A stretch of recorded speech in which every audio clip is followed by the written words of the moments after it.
Oh god, it's the wrong screen. Ah, jeez. There we What a go. game. That's better.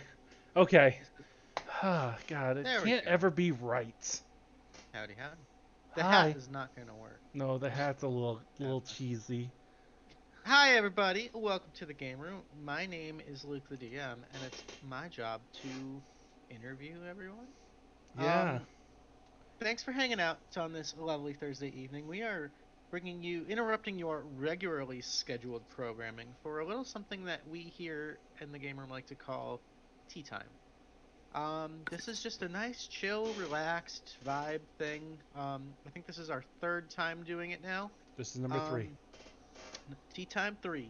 It's our, Uh, it's our second remote session because we did the yeah, first one with a bunch of us right. around a table drinking tea, which was That's true. hilarious, but we don't have the facilities right now. So yeah, this is just kind of a chill, casual thing. We're gonna talk about the Tealeaf Adventuring Company. We're gonna talk about characters and your favorite moments, and pretty much anything related to TAC and the players here. Because I feel like it's important to give a space to talk about these things that might not come up in the game or in this unique, dynamic, fast-paced sort of format that we have. I want to give people the opportunity to, have the Hmm. spotlight for a little bit. And, us DMs will chat a little bit too and answer questions and all that fun stuff. So Hmm. I'm looking forward to it. And I'm really happy that we have a pretty awesome turnout for tonight. A lot of participation. Yeah, lots of Um, participation. Honestly, yeah, we got a jam-packed schedule Hmm. tonight. It's probably going to be a bit of a late night, so make sure you get yourself nice and cozy. Grab a cocktail of your choice. Some people are dressing up, which is really cool. Get yourself a cute little skitten if you got one.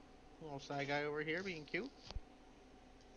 My little buddy. And yeah, but before we do that, um, just to kind of catch people up to speed regarding the happenings in the game room, we've got a few things going on. First and foremost, just for those of you guys who are like, "Where's my Dungeons and Dragons?" Um, There hasn't we been we any will bet, be but there will be. Yeah.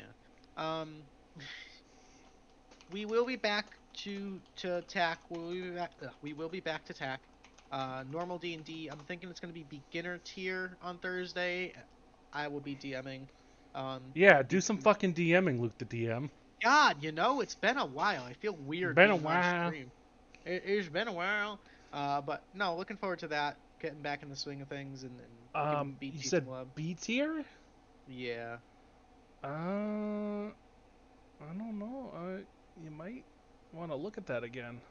I'll look at it again. It might I'm be A pretty sure tier by what I'm seeing. we'll figure it out. We'll Yeah, figure it nah. out. I'm not. I mean, sorry. Okay. Um, but anyway, Yeah, um, we do have some backstories cashed in officially. I know three we say it every week. officially.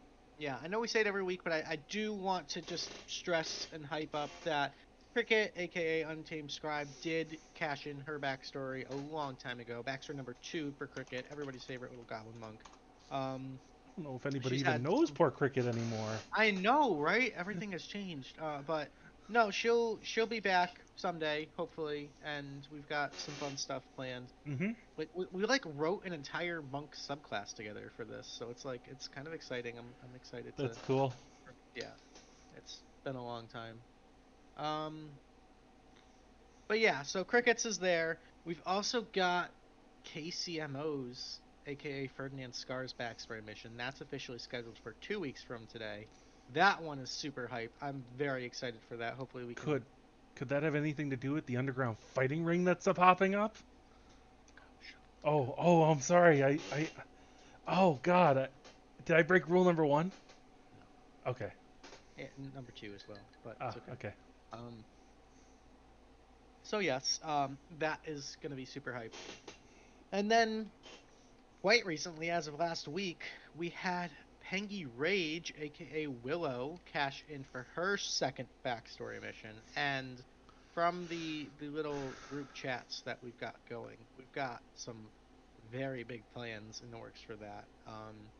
So that no official date set for that. I usually like to try to space backstory missions like a month apart, just to kind of give them their own spotlight and everything. So Willows will probably be sometime in October, spooky season. Um, yeah, look forward to that and more details to come on that. Um, Sticking with D&D related news, we always are welcome and open to the concept of guest DMs. We've had a few people kind of reach out with some ideas, and we're going to work on getting those implemented and scheduled and everything. So we're definitely looking forward to that. And we've got our own little secret DM's corner in the game room Discord. So if you're interested, reach out. We'll get you in there, and we can talk. And I think it's worthy to note that uh, this format can sometimes bring up some unique challenges for DMs. Just with the Twitch format and the time constraints and the flow of the game, and everything. It is weird. And Hmm. like even to the point of like not knowing who your players are going to be until like the week of, as far as balancing and everything. So just we're willing to help out and tweak I guess suggest or recommend certain things. So we're Turns we're out, willing to work with turns out it's really hard to balance an encounter against 3 clerics. you. Yeah, so I've heard. Yeah, Um, but yeah, so there's always that. Got to do our plugs. We do have our referral links. We've got Reaper Minis, super awesome, affordable, high quality minis and paints for all your D&D mini needs. you Blue want me? swears You want by me to? them. You want me to handle the plugs? Cause you gotta sit, look at You can handsome, do the and plugs. you look You can- handsome and sit there and sip your Thank you. cocktails. All right, I will. So, yeah, we do have a Reaper miniature affiliate link, and that is available! Exclamation point Reaper. You guys can check that I'll out. do the I'll do the typing part towards Yeah, the end. good affordable minis, high quality, like this little number that I have sitting on my desk. It's a Is that a Triceratops, Jesus Christ? and it is a Reaper miniature model, and he's dense. He's a dense boy, and they they've got a lot of different genres. So maybe you're not into. I mean, if you're here, you're probably into medieval fantasy roleplay. But if you're not, they have they have what you call it. The word is sci-fi. They have noir. Lots of options. Another thing we have available is the Inked Gaming affiliate link. You hit that up, and you can check out some of their custom gaming apparel, such as bags, mats, etc. Mouse pad. Oh, mousepad glide. I can't lift mine up because I have a ridiculous amount of nonsense on top of it. But there's plenty of game room folks that have those custom gear printouts. They're pretty reasonably priced for custom stuff, and they have a Yeah, really good yeah. turnaround. And Um, one thing I want to plug about Ink Gaming too is that like if you're not super techie like me, like I just look pretty here, and you send them a file and you're like, yeah, I want this on like a bag, they will actually take the time to like align it properly and make it look really sharp and good and centered for you because otherwise if you just send them a file and slap it on a bag it might look stupid. They actually like put in that extra second to be like, no, no, no, this is what you actually want, and you're like, yeah, you're right, I'm stupid, thank you. yeah, they won't It's like, they won't take something and put it on a black bag with like a weird background. They'll clean it right, up for yeah, you. They'll take that yeah, processing time. yeah. The last thing I need to push is I don't need to push it, but I'm going to is the TGR store exclamation point store in chat. We'll have a link to our Etsy store, which creates a bunch of nice apparel and other artwork items. Art that is featured in the store typically gives 50% to those who produce the art. Uh, big big supporter of our art here, or our artists here, and we like to be able to give back to the community that way. Additionally, all the money that is spent on the TGR store that doesn't go to either the artists or the processing of the items does go to you guys in the form of giveaways and everything else. It's how we fund the game room. We also pay for, you know, everything through that. Like between Yeah, there's a little bit of up costs. I mean, yeah, just the fact of the matter, running business, we've got Roll20 subscriptions to pay for, and roll it pays for D&D roll Beyond. 20, it pays for World Amble in the future, it pays for a couple Yeah, other things. Yeah. Pays for storage of maps that our DMs can use because we do have that. Yeah. Sure. Um, that's about it for me. So, Yeah. what do you say we pull our first guest in here? We are just about on schedule. Forgive me if you see me like looking down in the corner constantly. It's just there's like a I want to make sure everyone gets their like fair share of time and everything today, and that's probably the hardest logistical part of this tonight. So just bear with me. But yeah, I mean we're about 3 minutes early, but I say we get him in here. All right, give him his warning order, and we're gonna drag and drop. Hey, Sharky. Welcome, welcome, Mr. Sharky Hat. How you doing this evening? Hello, hello. Howdy, howdy. Let's see here. The tech. It's good that we're three Yeah, it's minutes just early. Alrighty, so ladies and gentlemen, first and certainly foremost, joining us for tea time tonight is Mr. Sharky Hat. Sharky Hat is playing Clang, the Kobold Fighter, in the Tealeaf Adventuring Company.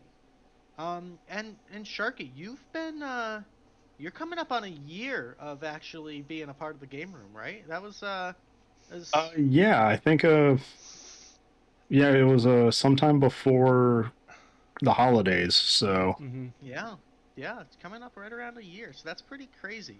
I Um, I would like to remind everybody that yes. although he is currently playing Clang the Kobold, his first character was the Tiefling Bard Zachiel, who Yeah, regrettably died yeah, at some point prior or after the second tea time. So we never got to meet Zachiel on a tea time. yeah. Actually, so I did want to give some space for that and talk about your thoughts and you know your mindset when creating both of these two. I think very awesome, very unique, very flavorful characters, but very different in their their style. Sharky, we'll shut the fuck up, and if you want to take some time and talk about both of them and sort of your creative process. yeah, I was taking a minute to try to see if I could get my camera turned on. I guess you guys have control of it. So, Oh, do we? Oh, okay. Well, yeah, it's not giving me the option, so it might just be like a permissions thing. oh But God damn it. Okay, yeah, well keep talking. when I well, first how I even like found you guys. I had recently just gotten into finding like D&D Twitch streamers because I was always watching the more major shows like Critical Role and everything. Sure. I decided one night just I'm gonna browse the D&D channel, and I don't know if it's just like my recommendations, but it doesn't seem like D&D gets a lot of viewers at like any point in time aside from Critical Role. So you guys were, I think, somewhere near the top, which, not to take anything away, but it's like a high viewer count, and the Twitch is like 10 or 15 viewers, and Right, right. it's kind of disheartening to see that sometimes. Not a lot of people seeing that, but I sat down and I watched for the session. I can't remember what was actually being done. It was kind of just background noise at the time, but I found myself like I really like this style because I was considering at one point to start running like a West Marches because I have a pretty large group as well. I think I mentioned it once. Most of my games I run with 8 people at a table. My God. So I just don't want to leave any friends like left out or anything. So I was thinking about like doing a West Marches style. So I started watching the show to kind of see how that goes. And yeah, I think that night I joined the Discord and like just kind of read through and submitted a character, which I was like, I'll see if I can play. I'll make a bard. I haven't played a bard or anything. Cards are the best. God, bards And are hard.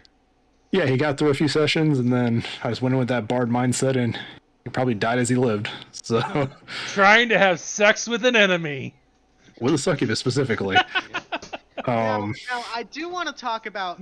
I want to interrupt you for just a minute to to talk about the like level of chaos and drama and grief and death that like happened almost immediately as you entered. Like you were there. I think was that your like second or third session? Was episode 100? I think Yeah, that was my third session. Yeah. because So it was mixed, and poor little Zachiel is just I think it might have actually. I believe it was the third. It might have been the fourth because I know that there was my intro session where Zachiel and Nyx like met each other, and then there was a session where Zachiel was there when uh oh god, I forget her name and I feel so bad about it.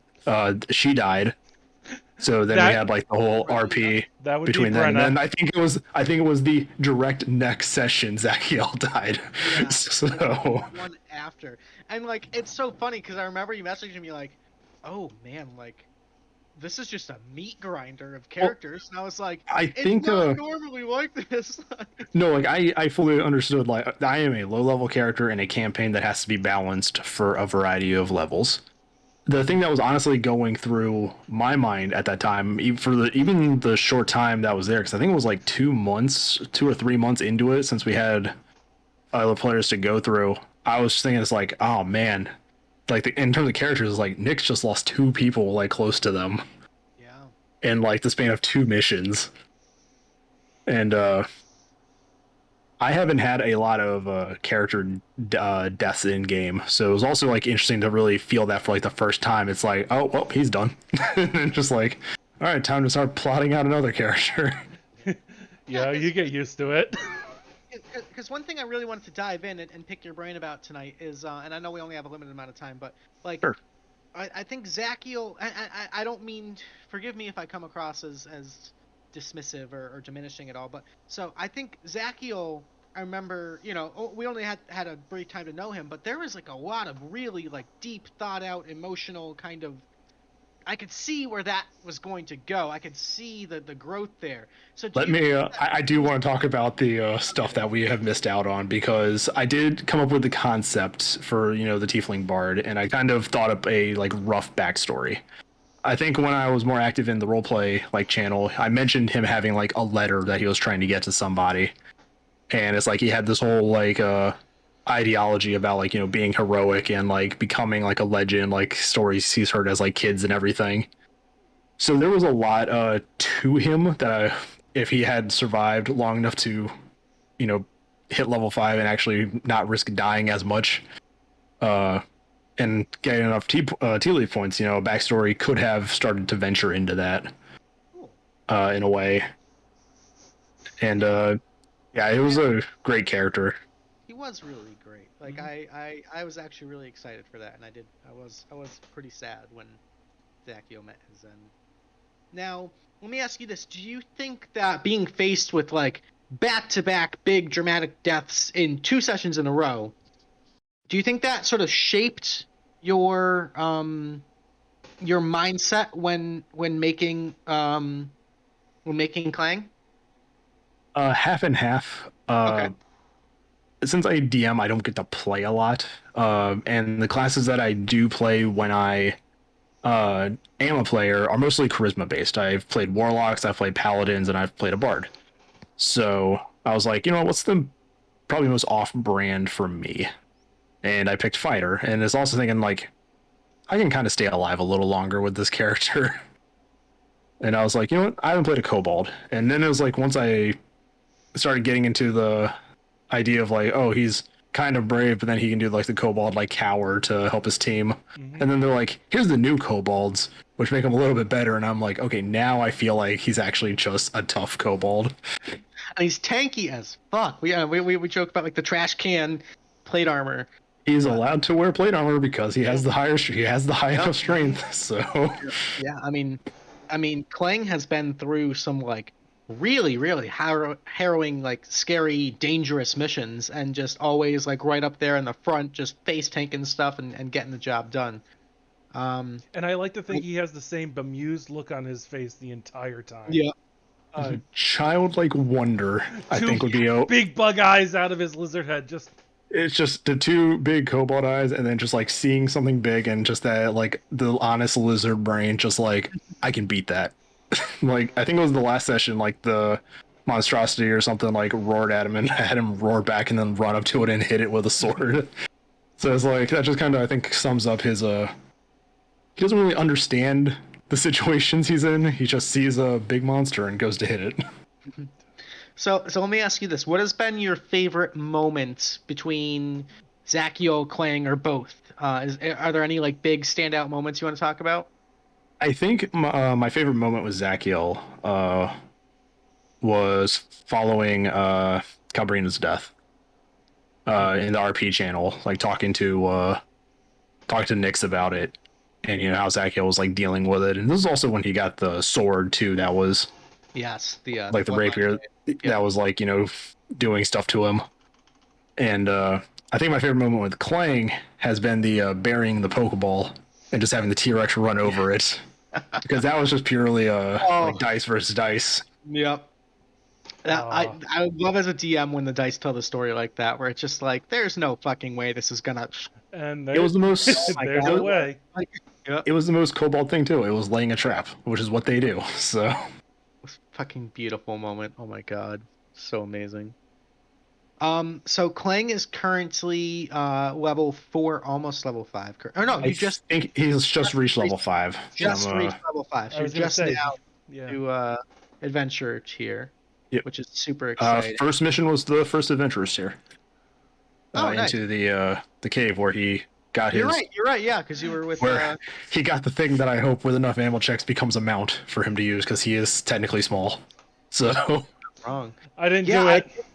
I did want to briefly talk about that. I mean, we kind of introduced this whole companions rule set that we're play testing as part of TAC, and through fate or luck or a little bit of both, Clang is the first character in TAC to actually have this companion. And so I don't know if you had a chance to like actually read through all those rules. I know it's a lot, but there's some really really interesting and cool stuff that you can get as part of having that.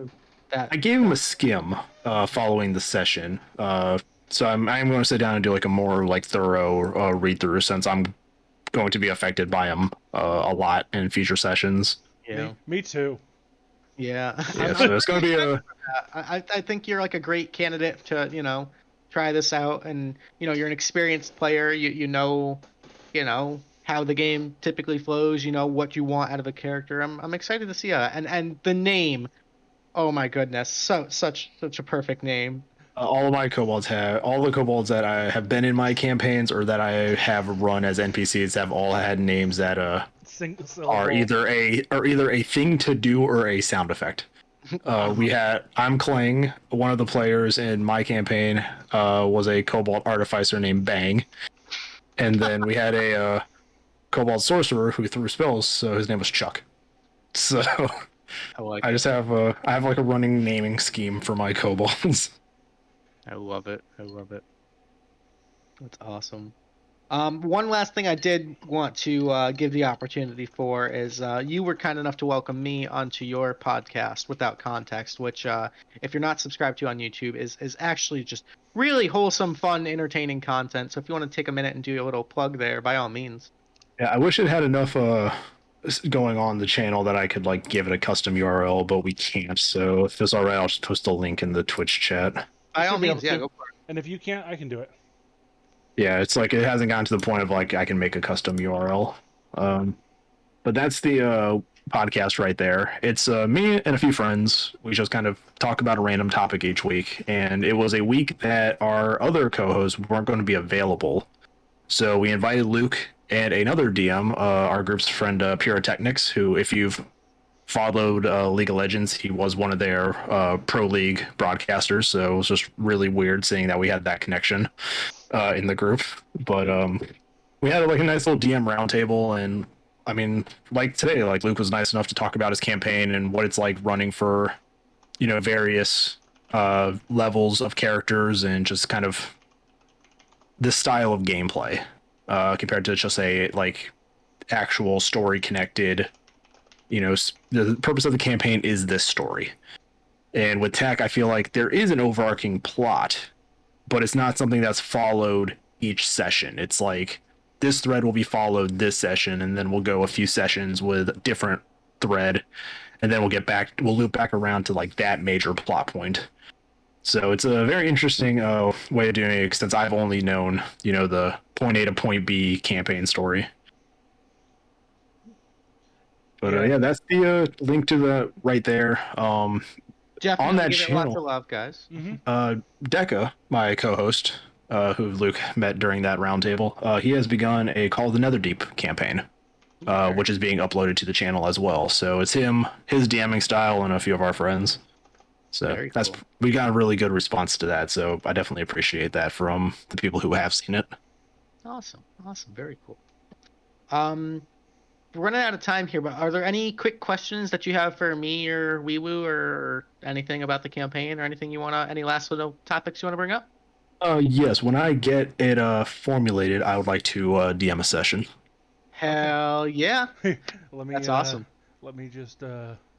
My friends point out that it's like my friends like I'm a combat DM, so this kind of game really kind of fits my mold and stuff, and I like making interesting like combat mechanics. So it's not always by the book. It is something that could lead to. I usually like to the stuff that people have to think about. Okay. So it could just be an interesting like a one-off session. Very cool. Which fits the format very well, and Definitely, yeah. it takes a lot of practice to then be like, how am I gonna squeeze plot points into these like little meaty chunks? And it works out once you do it enough. Trust me, Yeah. I have things that are stringing together that one never should have been strung together, but that's besides the point. Two, just it's practice, and it's such a weird format compared to what most DMs are used to. It's definitely new. That's why I can't. That's why I'm like I can't wait to like try it. You know, it's like all right, I need to create a session that is 3 hours long. Mm-hmm. So you should have access to the DM's corner. I am seeing it. Yes. Awesome. Well, thank you so much for joining us. We really appreciate taking the time to talk about all sorts of stuff. Really. Definitely go check out Without Context, and Mr. Sharky, enjoy your Tealeaf point. Yeah, and if I can also I do now these days do have my Twitch channel back up. Oh, I yeah. I've seen you live. Yeah. I do DM homebrew sometimes just kind of campaign notes. If it just depends on what I feel like. I mean, I work a full-time job, so it's just I don't have the energy to play games and all that all the time. Like me right now, it's saying hey, I'm playing Destiny, and it's like, no, I'm not playing Destiny right now. I can't stream Destiny. I'm not that kind of streamer. But we do some streams where it's just like homebrew stuff. Nice. So cool. Definitely appreciate it. Check that out. Just hit affiliate, so it feels good. Hey. Hell yeah! Congrats. But guys, thank you for having me, and I honestly cannot wait for the next session. All right. Can't wait for it either. Take it easy. Have a good night. Bye. Yep. Good night, guys. All right, dropping him back into. Oh, he hung up. Okay, that's even better. Okay. All right, cool. We got KC coming up next. I'm dragging him in now. All right. Good evening. Or sorry, good morning. Hello. How you feeling, man? How you doing? You know, I've never had COVID before in the 3 years it's been a thing, so this is a new experience. Oh, I'm so sorry you're not feeling well, but thank you so much for joining us tonight. We appreciate you talking it out. All good. Yeah. So, Casey, into the bedroom. So unfortunately, I am on my phone, so if I sound absolutely dreadful, that is why. No, it's actually holding up pretty well. Don't worry. So Casey M.O. is playing Ferdinand Scars, who is the human barbarian / bard. And you, I believe, are pretty close to level 5. Not quite level 5. I want to say I'm like 2,000 experience off, but yeah, not too far off. Not too far. Missions, I assume. Yeah. Maybe 2-3 missions. Very cool. Yeah. So, oh man, there's so much to talk about. We've got this big backstory mission coming up in 2 weeks for Ferdinand, and that's the thing that's most on my mind, obviously. And you and I have talked a good amount about, what this backstory is going to entail, and I don't want to give too much away. But one thing that I think really shines out for me as a DM is just like the vibe, the aesthetic of Ferdinand is so like, it feels so realistic and just gritty and fantastic. And I just want to kind of open it up for you to talk about, what was your inspiration regarding the creation of this character, and like, how do you see it, how do you see him evolving in the next few missions? Funny. I think people would assume that I base this character around Tyler Durson on Fight Club, Who? but I actually went the mindset of what would from the two champions from League of Legends of if Vi and Set had a baby, how would that mindset be? How the whole thing came to be of, and then I was like, well, that's how I want him to be, and then I also want him to play like Conor McGregor. He just shit talks anyone that comes to him. I love it. I love it. And that was the main reason for the Bard dip, right? Was for the vicious mockery. Yeah. Because if anything else could have got Vicious Marker, I would have taken it. But since Bard's the only one that can have it, I was like, yep, that's what we're going with. Nice, nice. I love it. I love it. You And also. yeah. Oh, sorry. Oh. You also took the gladiator background, if I'm not mistaken, right? I actually think I did some fighter. I think I actually don't think I did gladiator on top of my head. Okay. Yeah, it's more of But like I could be that. 100% wrong. It's more tavern brawler, Street Fighter type background. Yeah. And one really cool thing that is unique to Ferdinand that I kind of want to question you about is so you're playing this barbarian mechanically, big tanky meaty thing, but Scars likes to punch stuff. You are all in on that, just like reckless, just get in their face and beat the snot out of them attitude. And realistically, I think and we've talked a little about this mechanically when you get into like the nitty-gritty rules of 5e, is that I mean, typically when you think like melee, unarmed strike fighter, you're thinking a monk. So I guess I'm curious. I know we've talked about it one-on-one, but I want for the audience and everything. What was sort of the factors that made you decide no, we're gonna do this barbarian style? I personally have never liked Monk, and I don't like the name of barbarians, how they do rage. I've always looked at it more so as like adrenaline, and that's kind of how I base this character on. Is it's not so much that he's mad, it's more the thrill of the fight, and that's why he wants to jump into balls to the walls kind of concept. Just getting hyped and getting in there and going for it. I absolutely love that. And I mean, we've talked a little bit, and we've made, I don't want to say made adjustments, but we've found a way within rules as written of 5e to get that feel where Ferdinand is still dropping some serious damage, and you get that satisfaction of just beating the snot out of things. How would you, in your opinion, I mean, be completely honest, how would you, how's that feeling on your end as a player? Is that kind of meeting that, is that scratching that itch for you? Oh, I mean, 100%. Because I know after the first session I talked to you, I was like, so like I know 5e's rules don't allow this since I'm not a muck, but hypothetically, can we look into this? Because otherwise I will be forever limited to 1d4, which I'm fine of, but I know my teammates will look at me with disgust. And here we are, and like I said, Ferdinand is a force to be reckoned with. Some of these sessions, he's just absolutely just rocking house with the damage output. It's pretty nuts, especially for beginner tier, and especially, I mean, not that you're, not that it's disadvantageous, but with that level 1 bard dip, that multi-class does pull away from the barbarian just ever so slightly, and still absolute wrecking machine. So I guess let's talk about some specific moments with Ferdinand. Are there any immediately kind of jump into mind, any particular fights or any particular moments? I mean, Ferdinand is the king of one-liners. Any moments, any honorable mentions that you'd like to mention? Probably one of my more favorite one-liners was with your camp, one of your sessions, when we got jumped by a couple bandits underneath the tack house kind of thing. And I made the comment of, oh, I brought my fist to a knife fight. I still feel bad for them. Yes. Oh, yep. Okay. Absolute, just like perfect Scars moment. So good, so good. And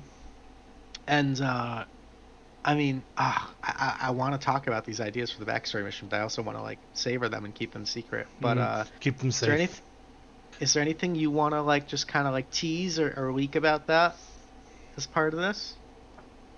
if anyone lets me down on my team, I will never forgive you. Look. It's normally the people who have the backstory that let your team down. I'm used to letting people down, so that's okay with me. There you go. Nice. Jay Milio died on a backstory. Yeah, you're not wrong actually. Wow, yeah. So let's talk about because I know this is going to kind of play a big factor in character development going forward. Let's talk about the subclass choice. So Ferdinand, level 3 barbarian, you went totem warrior or path of the totem warrior, and which is a fairly popular choice as far as subclasses go for barbarian. Very mechanically strong, especially at level 3. And I know for barbarian players in particular, that initial choice, there's so many tempting options. You know, there's there's the bear warrior, which just makes you an absolute tank, resistance to essentially all damage.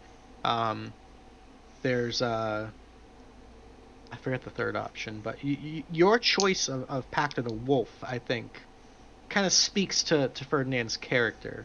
You know, it's interesting, kind of thematically and mechanically. I like to make these parallels that, like, I think thematically, Ferdinand kind of started off as this lone wolf, a little bit standoffish, a little bit kind of like, I'm going to do this my way, I'm here for the money. And yet mechanically, it's such a team, you know, literally pack tactics, you know, granting advantage to your allies. What are your thoughts regarding that? No, I agree with that. I think originally when I made him see this like lone wolf edge lord in the corner of the tavern, mean mugging people kind of concept. One man But wolf then pack. exactly, and then once you do more missions, it's like, okay, these people we can trust. They work together, collect money, easy. And then Nice. since I was kind of thinking eventually once we get to like feats like 6 top of my head, you can choose another feat. I think top of my head. I was Yeah, go something on. like that. Top of my head, yeah. I was thinking about going like a leadership one to be like Oh, nice. try and That'd be cool. kind of goes to like that whole concept of started as thing and now kind of trying to become a leader more so.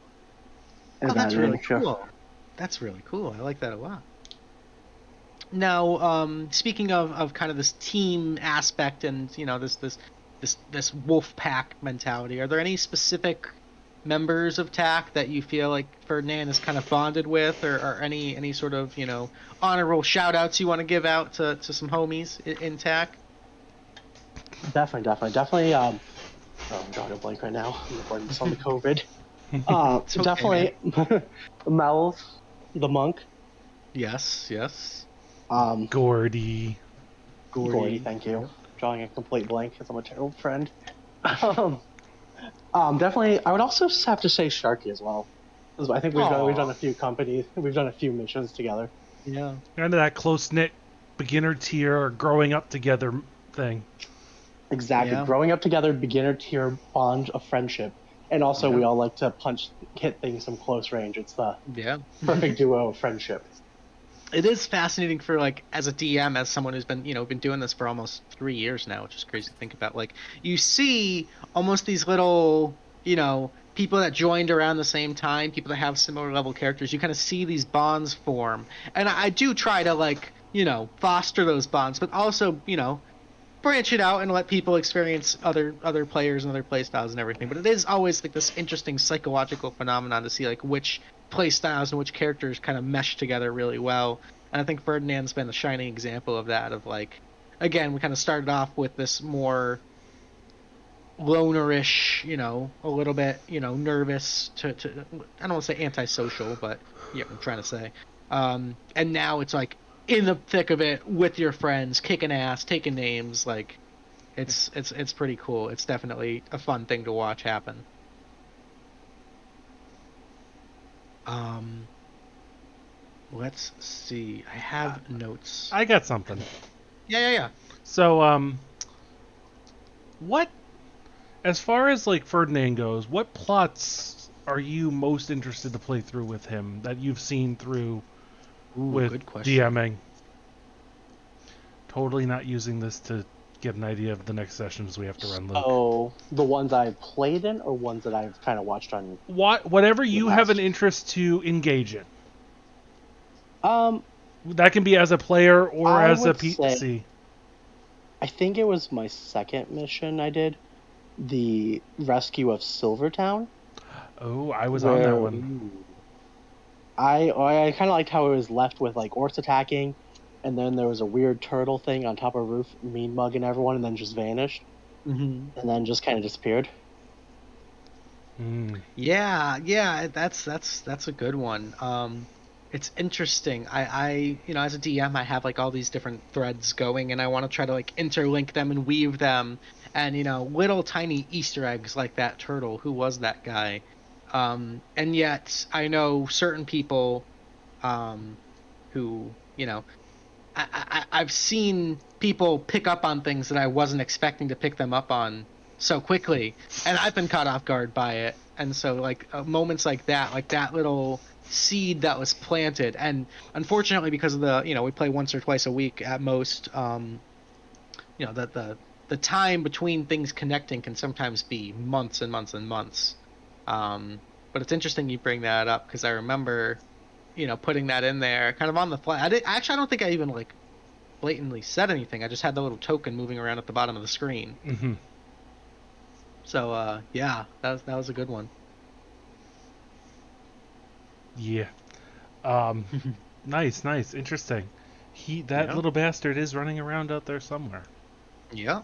and I can't wait till people decide they want to go find out more about him. Yeah. Um, All right. So real quick, I always want to ask. I always want to kind of end on this. Are there any questions or thoughts or anything that you want to bring up, Casey, as part of this is your time. Well, I'm honest. I don't got any cool questions. I've enjoyed this. This has been Cool. Yeah. it's been a lot of fun. It's been super awesome to have you. You're a super chill dude, and the circumstances of how we met and how you joined the game room is always just a really awesome, special thing to me personally. So we definitely appreciate you having around, man. Having you around, it's been awesome. yeah.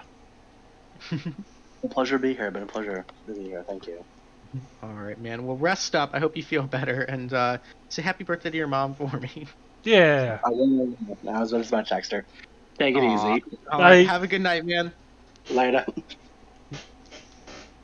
Alrighty. Next on our list, We got Melvin. oh, we're just talking about him, and now he's gonna show up on the thing. Yes. And look at that. Yep, Melvin on deck, or Melvin coming in, and on deck is me according to your schedule. Oh wow! I have to interview you. Oh, Yeah. geez. Oh, I apparently have to interview you later. So. Mm. Hey, look at this guy. Yes, there he is. Welcome in. Welcome. Oh, he's gone. We didn't like him anyway. Yeah. You gonna stick Crap. around? You gonna stick around this time? Yeah, no, I'll hang out for a bit. Okay, good. That's really All nice. right. All right. Welcome in, Mr. Melvin. Good to be here. Melvin here is playing Gordy, Mm. the halfling monk. Yes. Yes. I had sorry to cut you off. I had a quick idea of buying a bald cap and a strongman suit to try to dress up, but life hit me all at once, and that plan just fell through. So Hey. I'm sorry to not show up in full Okay. regalia. I like the. I'm trying to remember your character's name, Luke. I feel bad. Reginald. That's I your love the boss. original getup. That's That is your my boss. Okay, so Gordy is not very concise. He kind of just stumbled in one day. He's also not very Not sober. Yeah, he's been without alcohol for a long time. He's You're enjoying not wrong. Yeah. being in the area. All right. So first off, we got to give the shout out to fellow halfling master race member. Halflings, amazing, super awesome. Yeah. Oh my God. Yeah, oh yeah, God. We're all. we can half. Here's to halflings. Here's to Yes. halflings. Cheers. Right? That drink looks delicious. I don't know what it is, but I want it. It's interesting. Say that. Oh boy. It's So- it's a fruited sour goes. It's Ooh, Ooh. something. It's a rum punch. Mmm. yummy. So, halfling monk. You just recently hit level 4. I think I just I think crossed you level just- 4. Yeah, and your sub race or your subclass is Way of the Drunken Master. Yep. Speaking of booze, Fucking um, the best monk such- subclass. Sorry. such a fun subclass. It is so flavorful, and like I love the way that the mechanics complement the flavor. Yeah. Um, and one thing I really wanted to kind of make time for and then start off with is, I think one thing that you as a player do particularly well is your character's, Gordy's personality shines through so strongly mechanically in the way that you play him. I can think of several moments right off the top of my head that were just such like Gordy moments, and we haven't known Gordy for very long, but you've made such a name for him through these actions, through these kind of crazy reckless decisions that somehow miraculously end up panning out. It's a lot of fun to watch. Yeah. So I guess what's the inspiration behind Gordy's personality, and how does his personality influence those choices in combat, in the thick of things? So Gordy, every time I write a character, I always try to think of like this big, like reason for who they are and what they do and everything. And when I first got introduced to the game room, I was told like, oh, it's one shot. It's kind of like you go in 1 week, you go on a mission, you have some fun. So I was like, all right, I'm just gonna write a character that's kind of accidentally wound up where he was. So I wrote him to be sort of absent-minded, just enjoying the world around him and kind of like focus on that, not really focus on the finer details of conversation, so to speak. As far as inspiration for Gordy goes, I just thought of like the times where I would be walking in the woods with my friends and we would just like either be lost in our thoughts or we would just like impulsively be like, let's try to jump over that rock. For it. Yeah, so that's kind of what Gordy came about to be. As far as like the Gordy moments, dude, you threw such a curveball with the dinosaurs as a first mission for Gordy. I was like, oh my god, we're throwing a little halfling against like these gargantuan like behemoths. This is gonna be really weird. You get used to it after a while. Yeah, no, and as I've been watching like TAC, like I think I've tried to watch as much as I could every Thursday. Oh, Just because like you guys are such a fun group. Bless you. Oh, thanks. I didn't sneeze yet though. Oh, okay, sorry. But yeah, no, I just love all the creativity in all the missions. So it's been rather fun. Yeah, and we're so happy to have you. It's been you've been a kind of talking on what we've just talked to Casey about, but kind of that like team camaraderie and each person kind of playing their piece in this bigger picture. Gordy has again made a name for himself and stands out as this kind of unique, wild, crazy badass, but also like really there for some of the team members that you're alongside. There's been some really selfless decisions too. There's like kind of like crazy reckless decisions, but if a party member goes down, Gordy's one of the first ones there running, trying to get people back up. And especially as a monk with that kind of like mobility, using that to your advantage is pretty cool to see. And I think that's something that kind of goes under the radar a lot of the times, but Yeah, well, yeah, appreciate you, Boo. Part of Gordy's backstory too is that he was captured by a tribe and kind of like made to be like a plaything with like the tribe. Right. So this is kind of like, oh, he's in like he's in a better community now where not everyone in it is trying to kill him. Even if like him and Ferdinand decide like, oh, we're gonna just duke it out in front of the Tealeaf Adventuring Company. Oh man, you wouldn't be the first people. Yeah. That was a lot of fun though. That was cool. Yeah, I know he wants a rematch. So one thing I also want to talk about a little bit here is that I know for a fact you personally kind of got your feet wet in D&D with Pathfinder 3.5. Yep. Ooh. And so I know there's been a few moments where we've talked about rules, or some of your inspiration comes from these ideas from these previous editions of the game, and we've tried to work together to find ways to make it work in 5th edition. Yeah. So what's that experience been like for you? Do you have any thoughts about 5th edition, or do you think, like, are there things you wish, were still like Pathfinder, or are there things you like better about this edition, things like that? There are a couple of mechanics from Pathfinder 3.5 that I really liked. I'm blanking on it now because like the gear shift between 3.5 and 5 is so consistent for me. I'm still playing in a 3.5 campaign. Okay. Oh, cool. So it's like there will be like reflex and wisdom save. Like there's reflex saves that have like different mechanics to them. Mm-hmm. As well as like will saves. So like reflex and will saves in 3.5 I really found interesting. Especially because my character there has failed all of his will saves and is slowly being exposed to like the void. Yeah, so that's been interesting. Marvelous.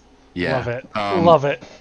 Yeah, I got my start in 3.5 when I was like 15, and it was batshit hard for me to understand, but I kept sticking with it with this group of friends because I love them. They were great. They are a great group. This is the group I still play with. And then I moved out to California, 5 dropped, and I was like, all right, you know what? I'm going to start like joining up with a group out there, play with them for a little bit. And it was a lot more streamlined, and it felt a little easier to get into and figure out the mechanics and everything. I mean, So, coming from somebody else who also played 3.5, it's not just you, it's me too. Yeah. Like, I see it very much. Yeah, and now I'm seeing like D&D 1 or something coming out, like on D&D Beyond. I just downloaded the rule set. I haven't gotten a chance to look at it yet, but I'm very curious to see what they do with it going forward. Yeah. Mm-hmm. Yeah, I personally started playing 4th edition in high school. Mm. That's how I got my feet wet. Went back to Pathfinder, which is a huge change. 4E kind of plays almost like an MMO, where it's just like, I have one move that I spam. And 3.5 is so like crunchy, and you have all these tables and modifiers, and it's like it really, you get into like the nitty gritty mechanics of the game. I think 5e is that kind of really nice blend between the two, where it still feels like, okay, this is my nuts and bolts character sheet that matters, and I have these numbers that are important, but it's streamlined enough where it's like you can kind of get more acclimated to it, and it doesn't take you half an hour to go through a flow chart of how to grapple a creature. Yes. Yeah. Yeah, the grapple checks in 3.5 were, again, like I love the system, but it's still so horrendous. Like, it's horrendous. Yeah. Yeah. And Luke, I just recently made a character at like a very high level, and I feel like after making that character, I have a pretty concrete understanding of how he operates and like how everything operates. So that's just more credit to 5e being just more streamlined and easier for people to get into. Yeah, very cool stuff. Mm-hmm. So let's see. We've talked a little bit about favorite moments. Are there any stories or any particular questions or mysteries that Gordy's been exposed to that he's curious about or looking forward to learning more about? Not the time he found Harper in the shower. No, we don't talk about that. Although Gordy does have a amassed amount of feet pictures of Harper. Or no, actually, I think it's just you.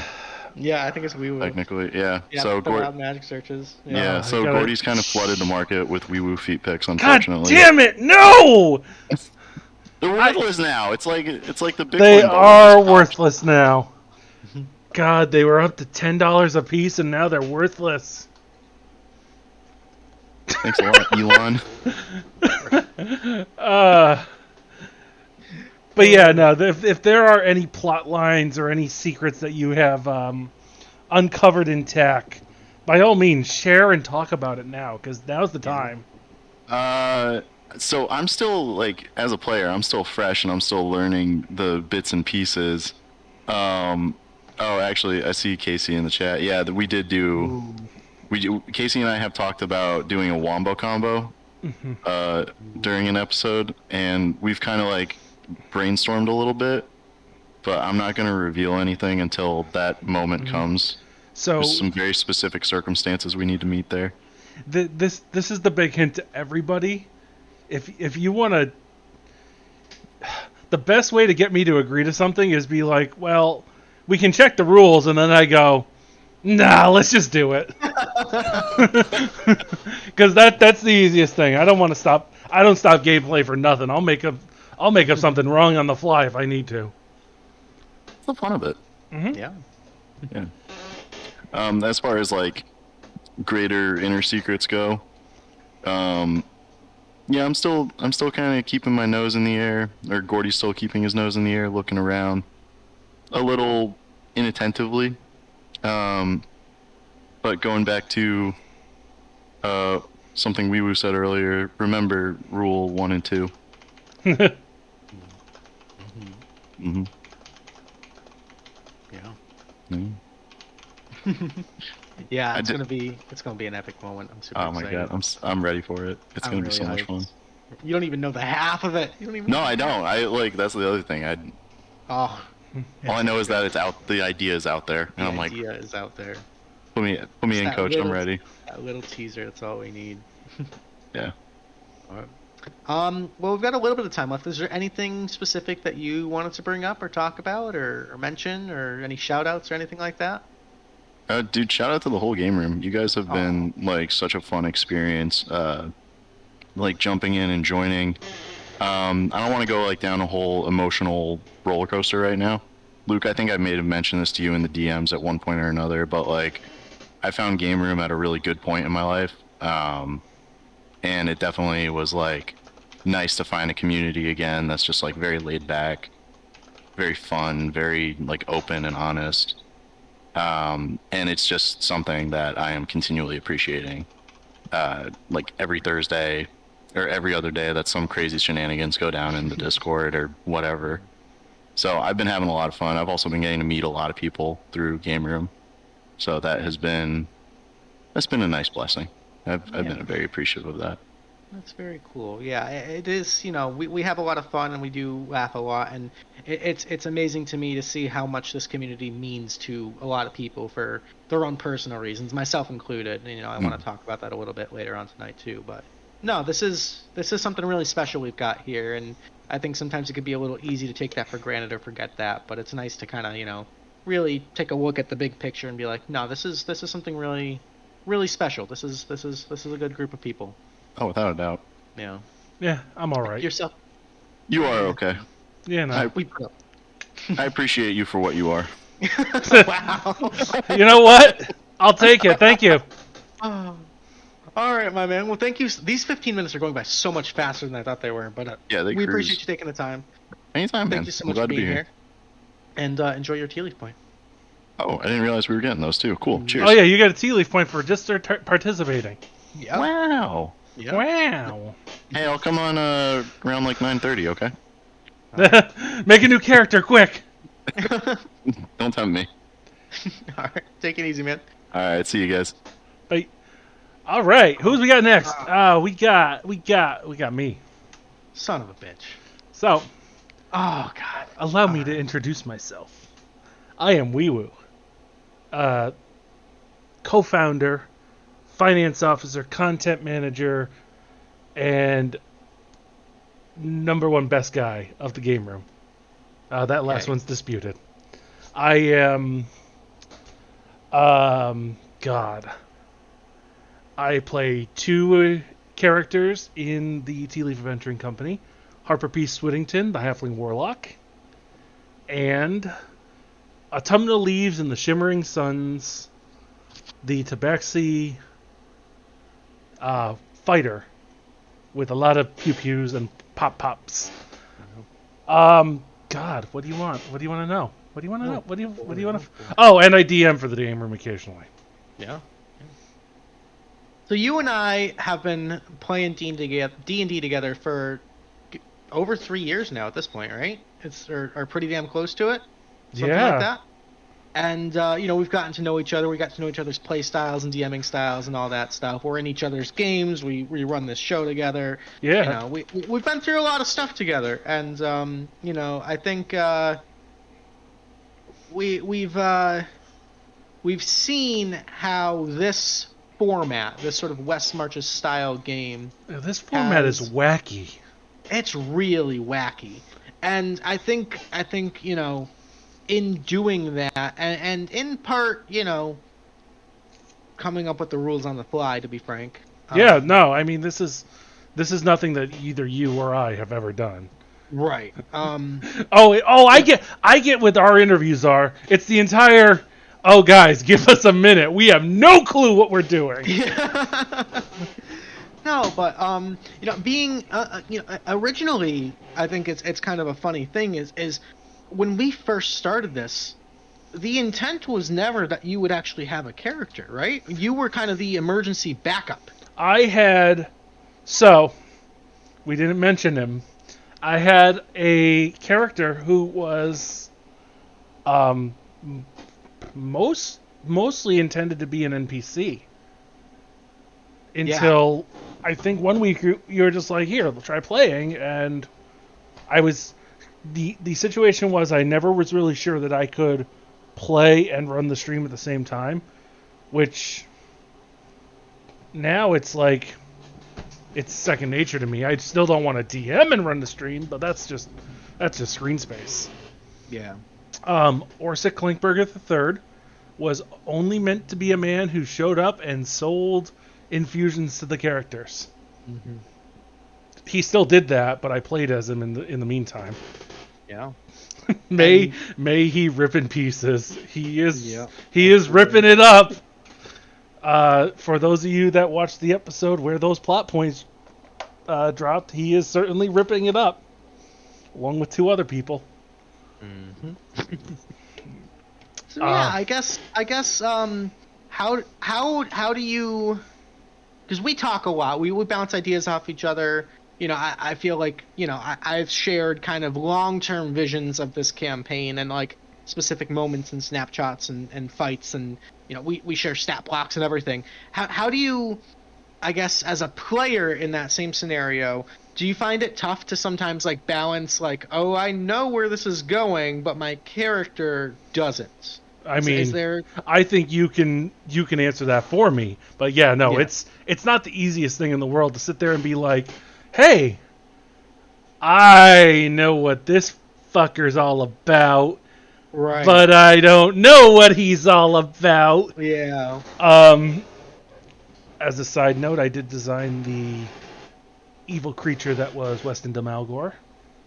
Yep. Which, got caught off his horse and got murked for it. Yep. And that was, I think we talked a little bit about these little Easter eggs that we kind of sprinkle in, that sort of like long overarching campaign ideas. Mm-hmm. Obviously you and I are both pretty keen on those and kind of have to have that poker face. But, I think, have you found that you've been like caught off guard on certain plot points, or found players to be like particularly attentive, and if you had that experience? In bits and pieces, yes and no. Like, I think the biggest problem we have running plot points is that it's not everybody doesn't see everything, and unless you're really attentive to who's showing up where and what's going on a weekly basis, which we're trying to rectify with being able to have those plot point playlists, all in good time. It's just tough to follow. Like, I mean, I think I'm going to use Harper for an example. Harper is been pretty consistently in all the Daibon stuff as of late. Yeah. That being said, Orsic's first mission was the first Daibon Order mission, and he didn't touch that. You're right. Yeah. He was interested in what was going on in Trareg, and that Tealeaf point was well worth it. I still cannot drink some of the things I drank that night. Anywho, but I think it's just that we have such a large player base. We really do, and that's the biggest challenge. It's not a problem because for our game, it's great. Right. Because the more players we have, the more player base we have, the more we can sit there and call on people when we have an opening for a play style. Right. What else? What else we got? What's your so let's talk a little bit about the Frozen Reach and some of the plot lines going on up there, because I think we really, especially in the last year, have started to, with the guest DMs and you kind of stepping up and really taking that. If you look at the I forget what it's called on YouTube, the Frozen Reach playlist there. Yep. A lot has happened. Like, I Yeah. think it's So- I almost kind of slip up and say like, oh yeah, Andrew DMs for me, sometimes, and I'm like, no, this is a full blown like wing. This is I this could is a not tell you. major arc. So the difficulty I've been having, and I know because you might not necessarily have it because you're not running a chronologically concurrent campaign. Right. So for those of you that don't know, my homebrew campaign takes place concurrently with TAC. It was an interesting new challenge. I thought I wanted to play with it. I wanted to see how it interacted, and it has been, I would say it's been wild with the kind of interactions that we're able to throw in at people. Like I have, your home, Luke's in the game, by the way. That's why I'm saying it this way. Luke is able to, maybe hire the Tealeaf Adventuring Company for something. Hasn't come up yet, but it's an option. So there may be a mission that I run that Luke is playing on, Reginald, excuse me, by the way, that Reginald is able to go on as a character because it's just the way it works out.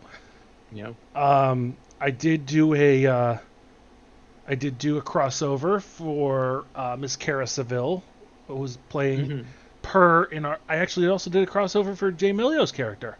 They're there, and Shockit. I did a bunch of crossovers. Yeah, it's been really cool. Yeah, no, it's been an interesting concept, and I'm building the world as we go. Let's be honest here.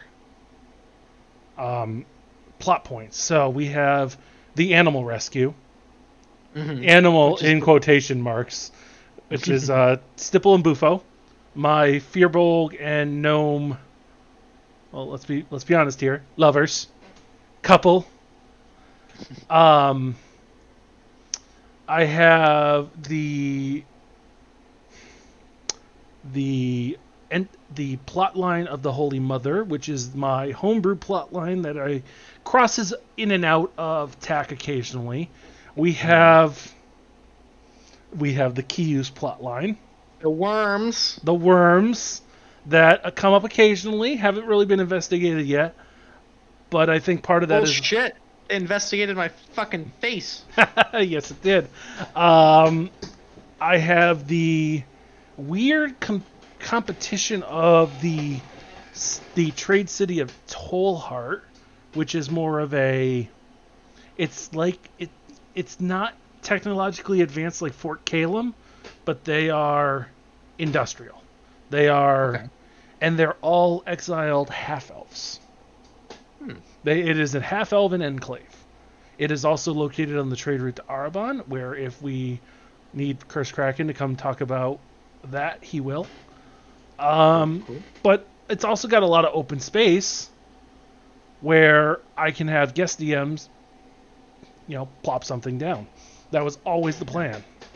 Nice. Very cool. Mm-hmm. Well, that was the plan when we started using it for this game.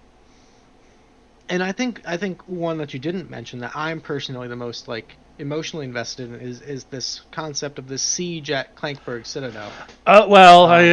Funny enough, I did mention that, but you don't know that yet. So the siege at Clankburg Citadel, which is, so for what people don't know, is that it's a little bit of character knowledge or player knowledge. Due to events that happened many years ago, Orsic Clankburger III was named to be the next High Elder. And the reason that he was not there to accept the mantle of responsibility placed upon him was he was essentially on Rumspringa. Which for a dwarf can last hundreds of years, and also he did not want to do that job. He did not want it. But the honor of Dwarven society dictated he must one day. And things happened, he died, and a crisis of the monarchy happened, and right now there is a weird vacuum of power at the siege.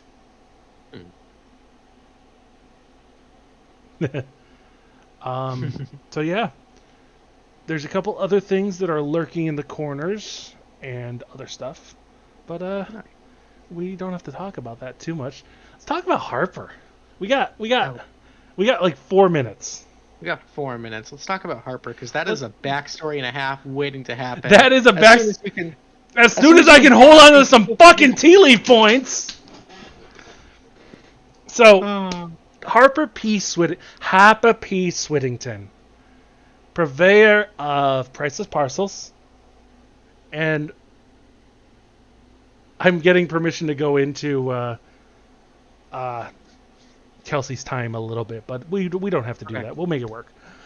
So Harper is a businessman of sorts from Momopo who loves the sail. Finds it really hard to actually do his job in Kadoria because of how legal everything is. It's the free city, baby. Canonically, he is a smuggler who started smuggling to help his parents make money because there were 14 mouths to feed. They breed like rodents. And Sharper and Carper and Larper and actually, canonically, all the names have H's to begin with. We're not gonna let the weird Vorden and Forge timeline take over. But he got into some trouble, which we'll explore in the backstory.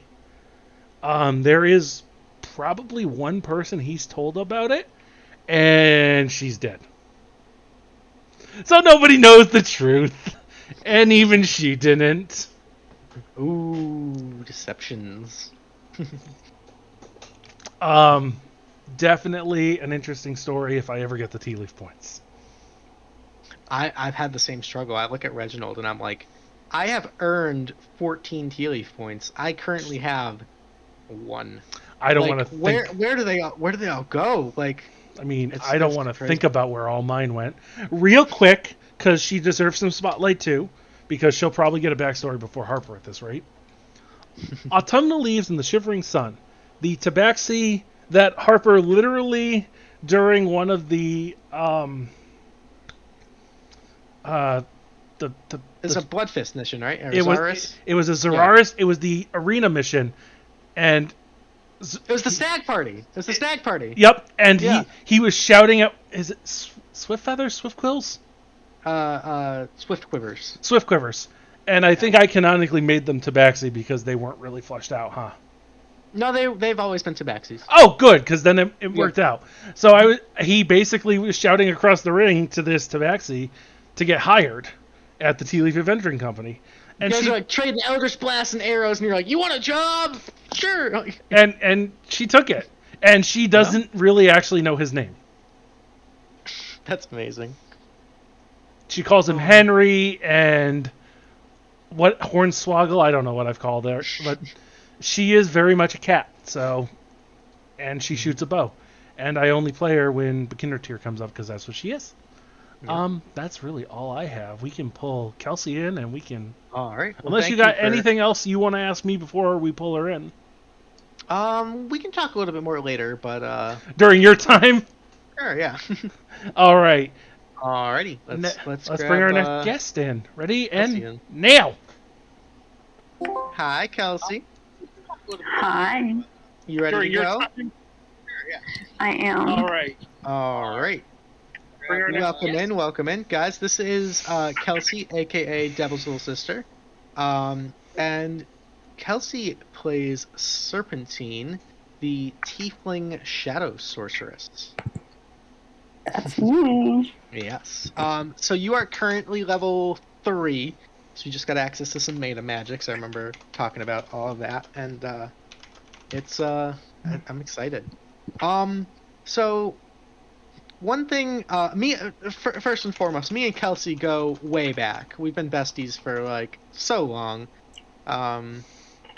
We were like close friends growing up and everything. Like our parents are good friends and everything. So there's a lot of respect and everything going on there, which is awesome. But you decided to join the game room. You finally caved. You said, "Hey, I'll play some D&D."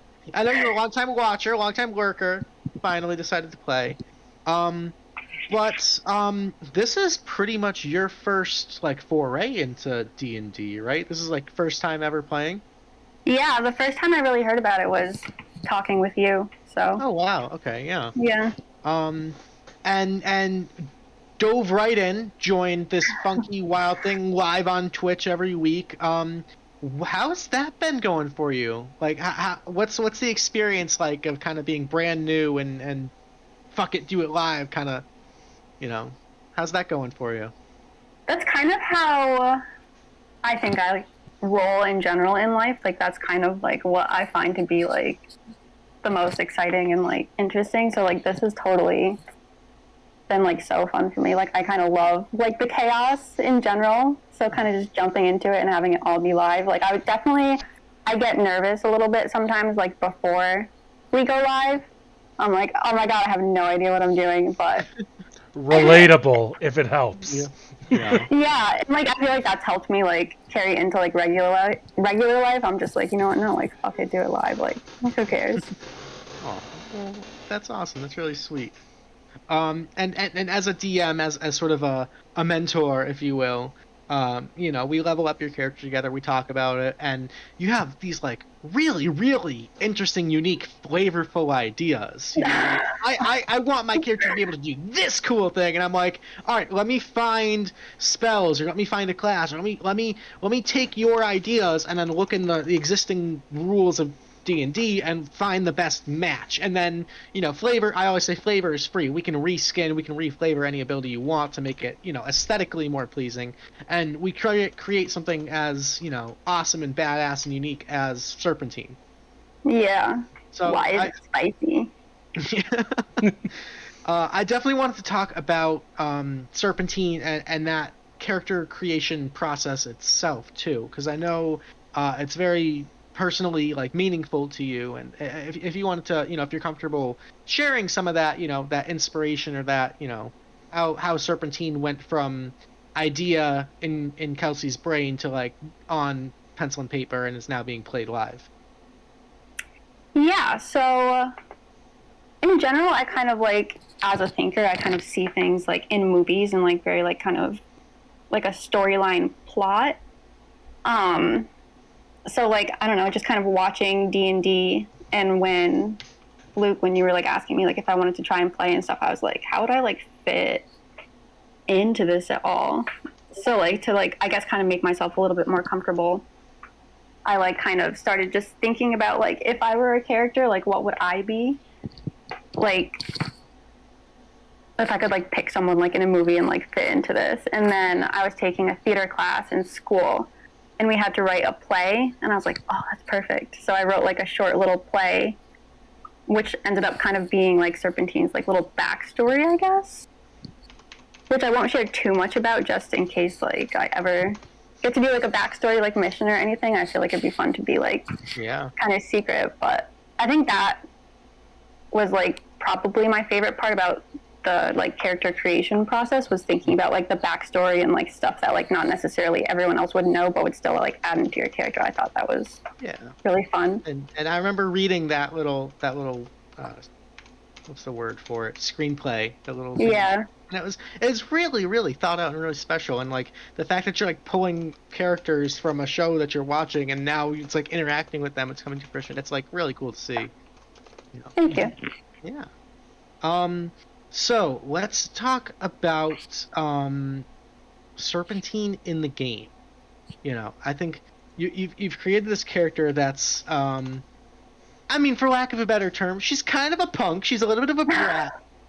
She's definitely like, I think, and forgive me for assuming, but like in certain ways, like intentionally so, I think there's almost that like kind of like childish, gleeful, like teenage angst about her that I think really shines through in the way you play her.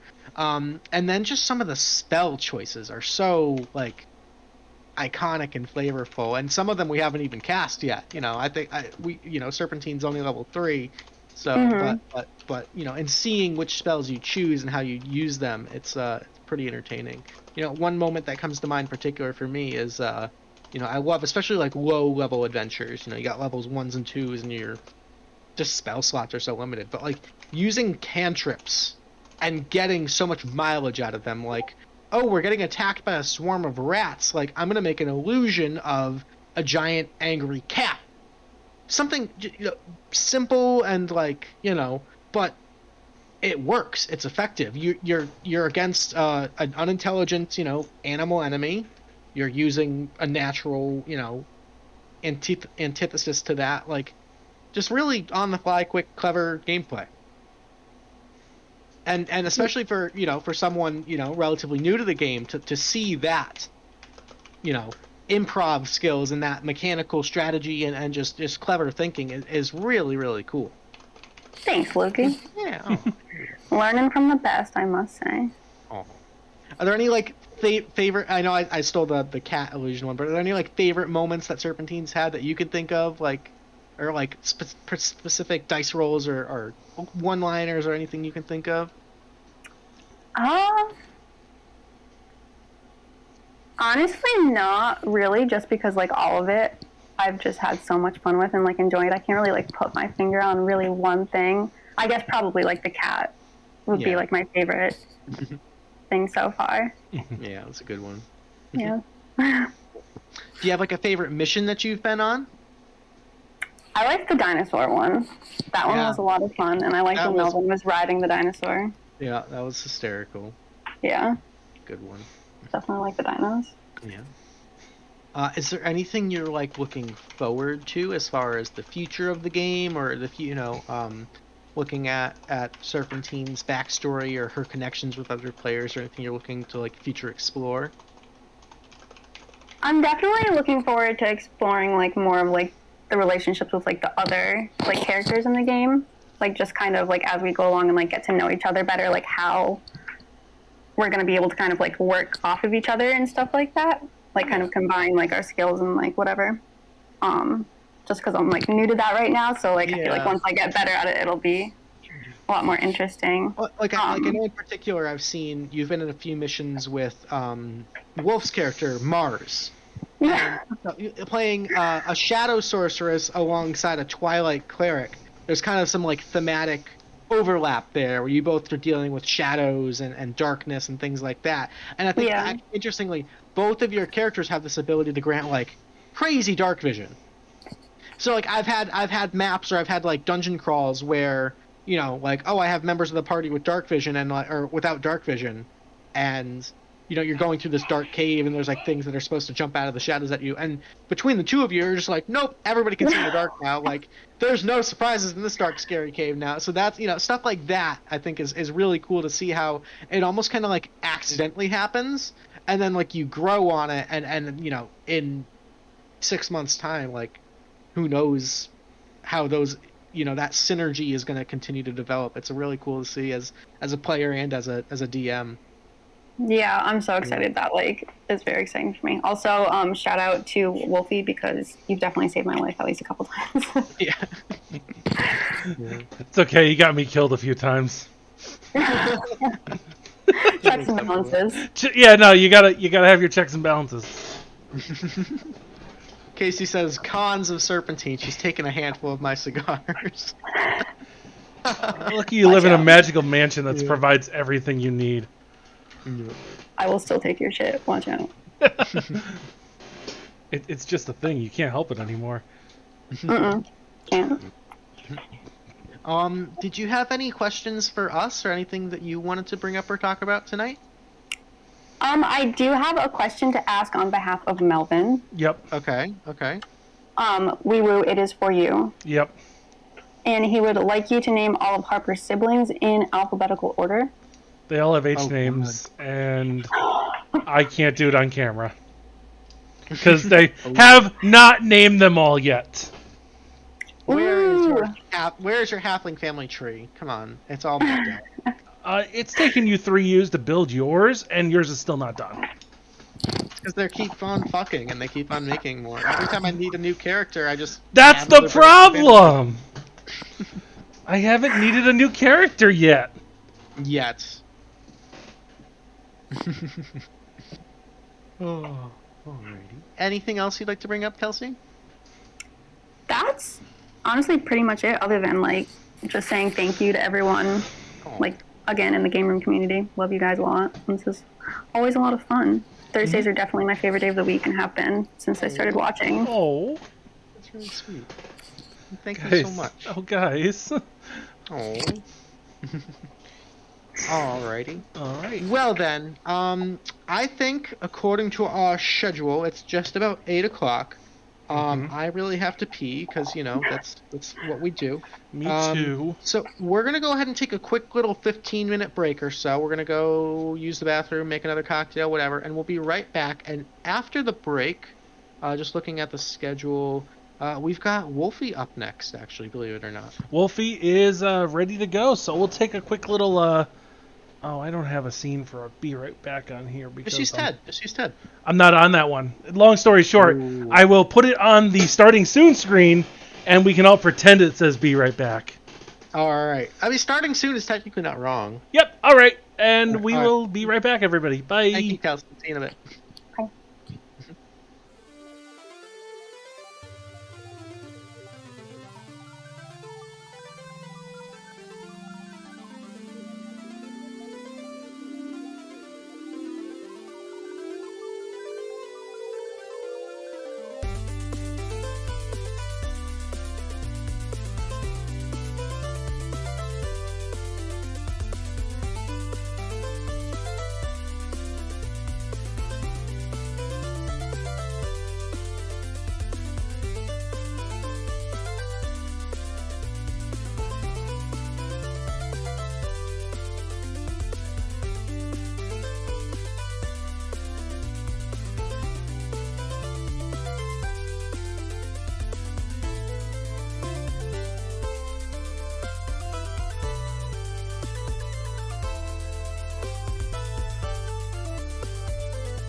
Oh my God, we're back. Howdy ho! Welcome back, ladies and gentlemen. Thanks for hanging out for us. We are a little ahead of schedule, but that's never a bad thing. If you've noticed, I've changed the lights because I wanted to make it more ominous. Because our next interview person member guy Needs no introduction. needs no introduction. Let's just get him in here. Let's just pull his ass in. Yeah. Let's just do 3, it. 2, 1. Hey, go fuck yourself, Virginia Slims. Why would you put that fucking evil on me? Welcome in, Wolfie. How you doing, man? Happy to have you here. Is Is he AFK? Did we that pull would him? be so funny. We never warned him either, so. You never warned him. Oh, I Oh. never warned him. You had one job. Oh, he left. That's hilarious. There he is. Warning! Warning! Hello. Yeah, I love it. Oh my god. First costume of the night. Oh, ladies and gentlemen, Wolfie is here, blessing us with his presence. Playing Mars, the Dwarven Twilight player. Oh. Holy hell! Can we have just- stuff to talk about? Can we just say that I am so glad somebody took that fucking class, because Twilight Cleric is amazing. It's been on my radar for a little bit, and I figured, why not now? Mm-hmm. There we go. There we go. It's so good. Oh my god, where do we even begin? Wolfie has been with TAC and The with beginning. game since the very beginning, since the very first session. You were there with Shiana, who I definitely want to talk about some tonight. It's okay, you got me for and- Orsic too. Yeah, and actually, you had the first ever backstory mission ever. Yes. It was with Shiana, which is super awesome. And I know there's been life stuff and there's been hiatuses and stuff, but you've been here consistently, in spirit the entire time, through all of the ups and downs and the drama and the successes and the triumphs and the sadness of TAC. And here we are today with Mars. So I guess kind of a general, vague, stupid interview question, but like, what has that journey been like for you? Kind of just broad strokes. From what, beginning to now? Yeah, like in general, how's that kind of like arc been for you? It's been kind of a wild ride. Definitely a little bit of heartache in there. Yeah. I don't know. It's got such a different feel nowadays than it did back then. Because we were still kind of developing the rules and kind of how everything was going to be, on top of it being a really small player base, and then seeing it kind of grow to this conglomerate of D&D players has really been cool. Yeah, I think one thing I definitely was trying to find a time to bring it up tonight, and I think this is a good time, is when TAC started with just the global events and the way the world was going at that time, we kind of like really hit this beautiful sweet spot, with the pandemic and everything going on and everyone kind of being stuck at home and looking for sources of enjoyment and relaxation. I think a lot of people really grabbed and held on to TAC. I think both of us included, all three of us included, and I think you were right there with it. TAC was really, really big and booming, and the role play and the tavern chat and the meaningful relationships and dynamics that came from this were, really substantial and like really, really important to a lot of people. And I think especially, you kind of being at the forefront of that, I think that's definitely worth a mention here. I definitely had a phase where tavern chat was a huge part of my life. Even going to work and doing tavern chat like while at work and shit. Yep. Yeah. I will say, from my perspective, I think you, Wolf, were probably one of the biggest contributors to this West Marches campaign being more roleplay centric. Yes, Like absolutely. we definitely went. I would say with Shiana and what she was doing and how you played her brought us from this monster of a week. Let's go out and kill things, and really made people start thinking about.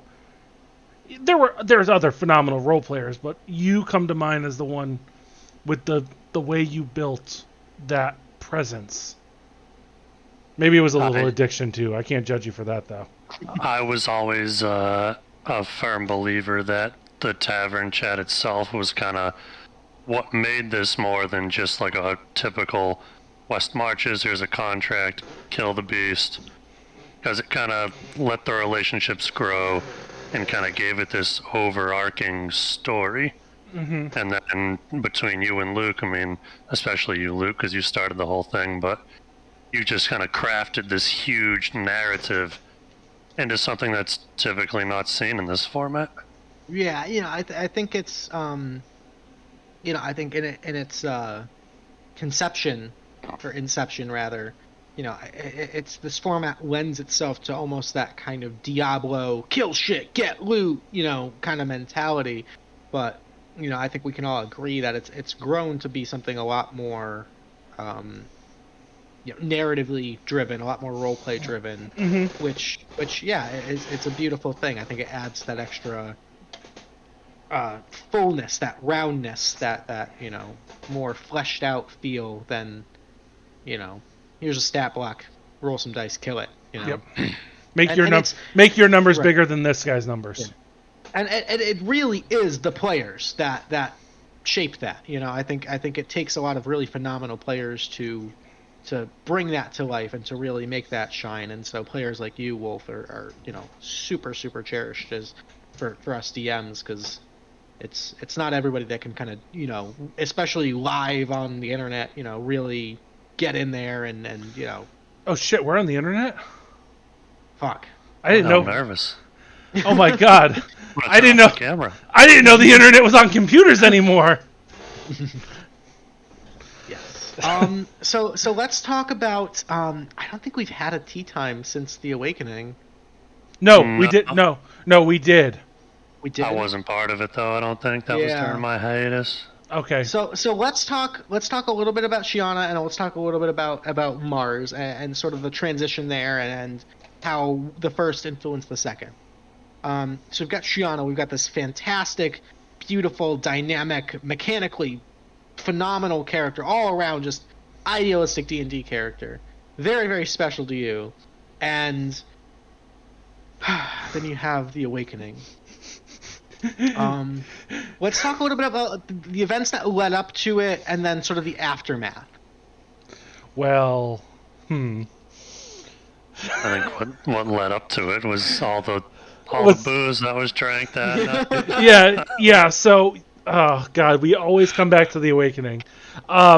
You had a team of rather experienced D&D players, I would say, and even with Kraken, who was less experienced than the rest of us at the table that night, but knows how to say, probably time to leave. Nobody in that group was sober enough to make the decision that it was time to leave. I mean, it kind of got off to just a bad start to begin with. I think if you go back to the VOD, the first 40 minutes was kind of bickering. No. It was 3 hours until we got to the map. Wow. Yeah. And by then, I was gone. It didn't help because, again, back to that roleplay thing, you had a group of characters that were big into the roleplay, and there was dynamics there between Adrian and Brenna and Shiana that kind of it was bound something dumb was gonna happen. Yeah, I think I almost like. I mean, obviously, I knew what I had in mind for the Awakening. I wanted this to be the start of this big crew spawn arc, which we're still exploring now. Oh, it was a great start. Yeah, I could have never predicted it would have been that way, but I think I wanted to take the best of the best from TAC as far as just mechanical strength. I took the 5 highest level characters at that point, and then also some of the best role players, because I knew right from the get-go this mission was going to be meaningful. I wanted this to be one that people would remember. Little did I know that it was like, you know, I looking back, I mean, there's a lot of things I could have done differently. I mean, that was a huge map for this format, just to explore it and just, you know, and then doesn't help that people fan out and kind of go their own separate ways. But, you know, I think, you know, not to spoil things, but like in my mind, that was more witnessing him awakening. He had the 3 power word kills. He was gonna like, oh, you woke me up too soon. I'm pissed at you. Almost this like, you know, Ragnaros kind of just too soon. Exodius power word kill on his own guy, just to demonstrate like, oh fuck, this guy ain't fucking around. Everybody run. And it just it played out in such a way that was like, I don't know. It wasn't. It was a beautiful story-driven disaster. I think it really set the stage for Brenna to grow into the character that she became. Mm-hmm. I think there was an absolute ton of beautiful roleplay that came back. No, I mean, like that was a game-changing moment. That changed the entire dynamic of TAC. Mm-hmm. It's the closest we ever been to a TPK. But on a player side of that, I mean, Wolfie, like, you lost your beloved character from that, right? And admittedly, kind of one of the most bullshit ways you can lose a character. Like mechanically, it's like, oh, mechanically, the worst way. Yeah, and that's got to be, you know, that's got to bring up some mixed emotions for you. And I mean, it's been over a year at this point, but like, so I've always been, you know, I know we can, you know, use Tealeaf points to reroll death saves and all that. And I've always been just like, if I'm dying, I'm dying. I'm not gonna roll the point. Like, that's just how it's meant to be. So at the time, alcohol aside, like you know, that was it. That was the fate. I accepted it. I made the wrong judgment call with the crystal there breaking. And it cost not just Shiana's life, but others as well. And yeah, I would say the only one that you can blame yourself on is Adrian. The other 2 were their own problem. We'll get to that later, though. He had it coming. But it didn't really affect me until, I mean, even now it affects me more than it did when it first happened, because I just kind of accepted it. And then once I kind of really had time to go over, everything sunk in. Like, even now, like, how many Tealeaf points do I need to buy her back, Luke? You know, like, like that's my baby. I created her. So, what you may have missed is that there is a plot point where she is. Oh no, he's fully aware. I'm well aware. Okay, so as we all are in this regard. This is a story that's unfinished, you know. Oh yeah. I may or may not have brought her back anyway. Yeah. Somewhat. Yeah. So that, I think that's a good segue into your current character, Mars. Very, very beautiful, elaborate backstory, which ties in elements of, you know, your previous D&D experience, your previous TAC experience. Without, you know, spoiling too much, how do you think Mars is going to fit into the story moving forward? Honestly, I'm not sure. I mean, she's kind of, I feel like she's still under development. Okay. I've played with her a handful of times now. And I'm still kind of working on her backstory completely. I got kind of the major points, but I want to get those intricate details down. I've had a couple thoughts, but nothing seems to pan out the way I want it to. I'm not really sure. I just know that she's kind of got this major goal in mind and a major life-changing event that happened that now kind of TAC has to deal with. And she's still kind of figuring out what, you know, Shiana even had to do with TAC. her first kind of experience there was seeing the statue in the garden, Right. and kind of like, oh, Oh, what I is didn't even think of that. Oh, like, oh, yeah. what is? I know this person. What is she doing here? Kind of thing. Right. And that's something that happens just from tavern chat, not really on camera. Right. Oh, But just kind of things I gotta figure out a lot about her still. yeah. Yeah. Is there any? Do you think that the choice of the, obviously knowing, how Shiana met her end, you've got these sort of hyped up, super evil vampire monster things that are, terrorizing the world. Do you think that influenced your choice in choosing a cleric, and specifically a Twilight cleric, or is it more that, obviously clerics turn undead, things like that, pretty potent and effective at dealing with undead. Do you think that shaped that decision, or do you think it's more that those two were kind of disconnected and now are more, coincidentally or serendipitously linked? So it wasn't really in the thought process when I created her. Oh. There was like a very, very brief, maybe a one mission session where I had Lucian in there. And then I had to go on hiatus And we murdered him for you. decided he just wasn't ready for this world. So he's on kind of a permanent priority X. And then, once I could kind of get off of that hiatus, I wanted a fresh start anyway. Level 1. Yeah. But I wanted to kind of put the past character into the new character's stories, somehow link them. And just kind of building the character on Hero Forge, I found the eye patch and went, ooh. And it kind of There you go. sparked an idea, and I was like, okay. Which, And I just kind of ran with it from there. I knew, cleric, and I knew what domain I wanted to be. I didn't really put two and two together, but now that you mentioned the whole undead and Twilight and yeah. you gotta Kinda say, It's almost like I'm going to play Curse of Strahd, like, I'm going to make a paladin, or I'm going to make a cleric. A lot of people kind of lean towards that because they know what they're up against. I just was curious if that had any sort of factor, but kind of sounds like it was more of a coincidence. It was definitely a coincidence because I was either going to do that or an arcane archer, and I'm glad I chose the cleric. it sounds like he and I had the same process of making our new characters, because that's how Harper was born. I'm just mashing things together on Hero Forge to see what clicks. So Mars is level 3 now. She's just leveled up to 4 last. Just leveled up to 4. Very nice. Yeah. Okay, very cool. That's when the fun happens. Do you have any particular favorite moments with Mars, or I guess even moments with Shiana that special highlight moments that you want to bring up with this time, or? I can't really just pick one specific moment. I know you were talking a little bit with Serpentine about, us giving people dark vision and stuff, and that's definitely been one of my favorite features to use. Yeah.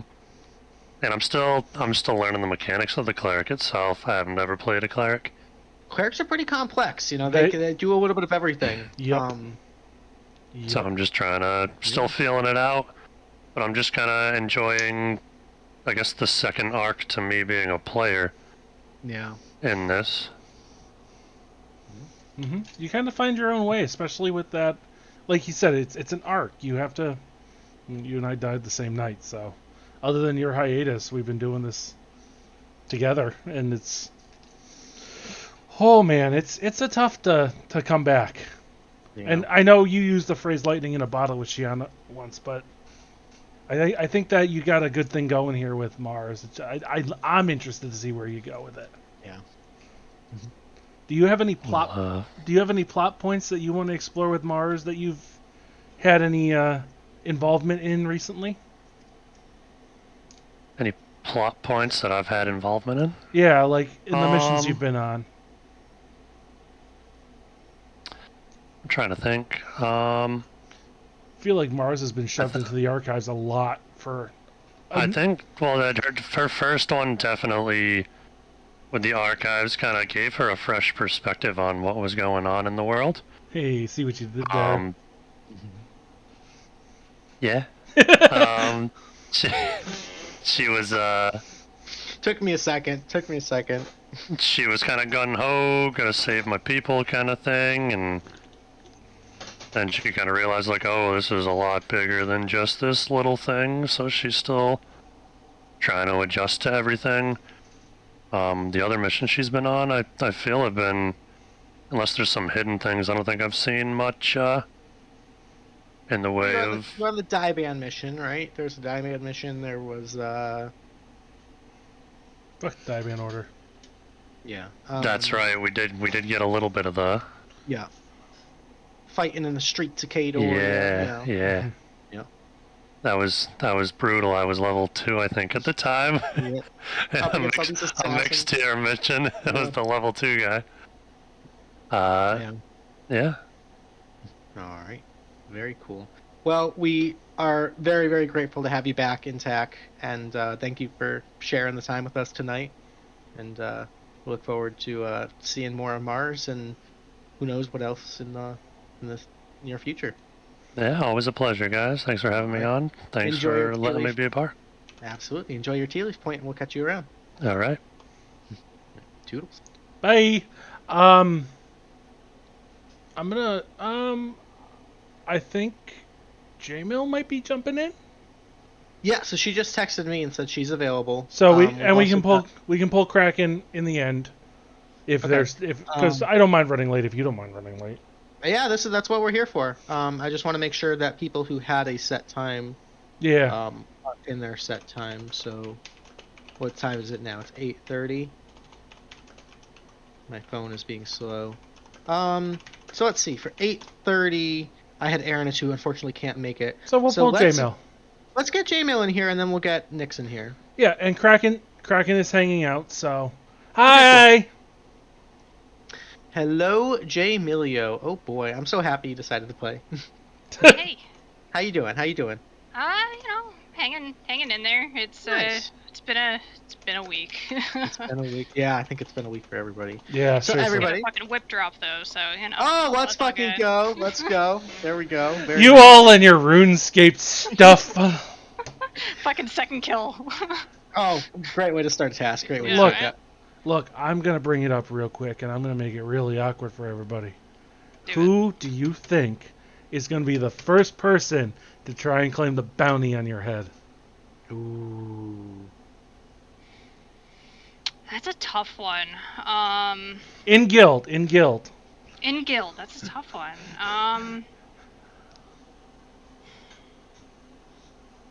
I don't know. Like, I feel like Callie kind of gets along with everybody currently. She doesn't really have anybody that she's got really any sort of animosity towards anymore. I think she's kind of grown as a character a lot since then, and kind of leaving a lot of her preconceived notions behind and trying to be much more go with the flow. Yep. I think it's interesting. Because I would honestly say if you opened it up to anybody, Jude and Brythe would probably be the top of my list. Yeah. Out of. Oh God! I was like, wait a second, those aren't TAC names. No, They're- like that. Honestly, when you said that, like before you said in guild, that was like the first names that honestly popped into my head. With those two.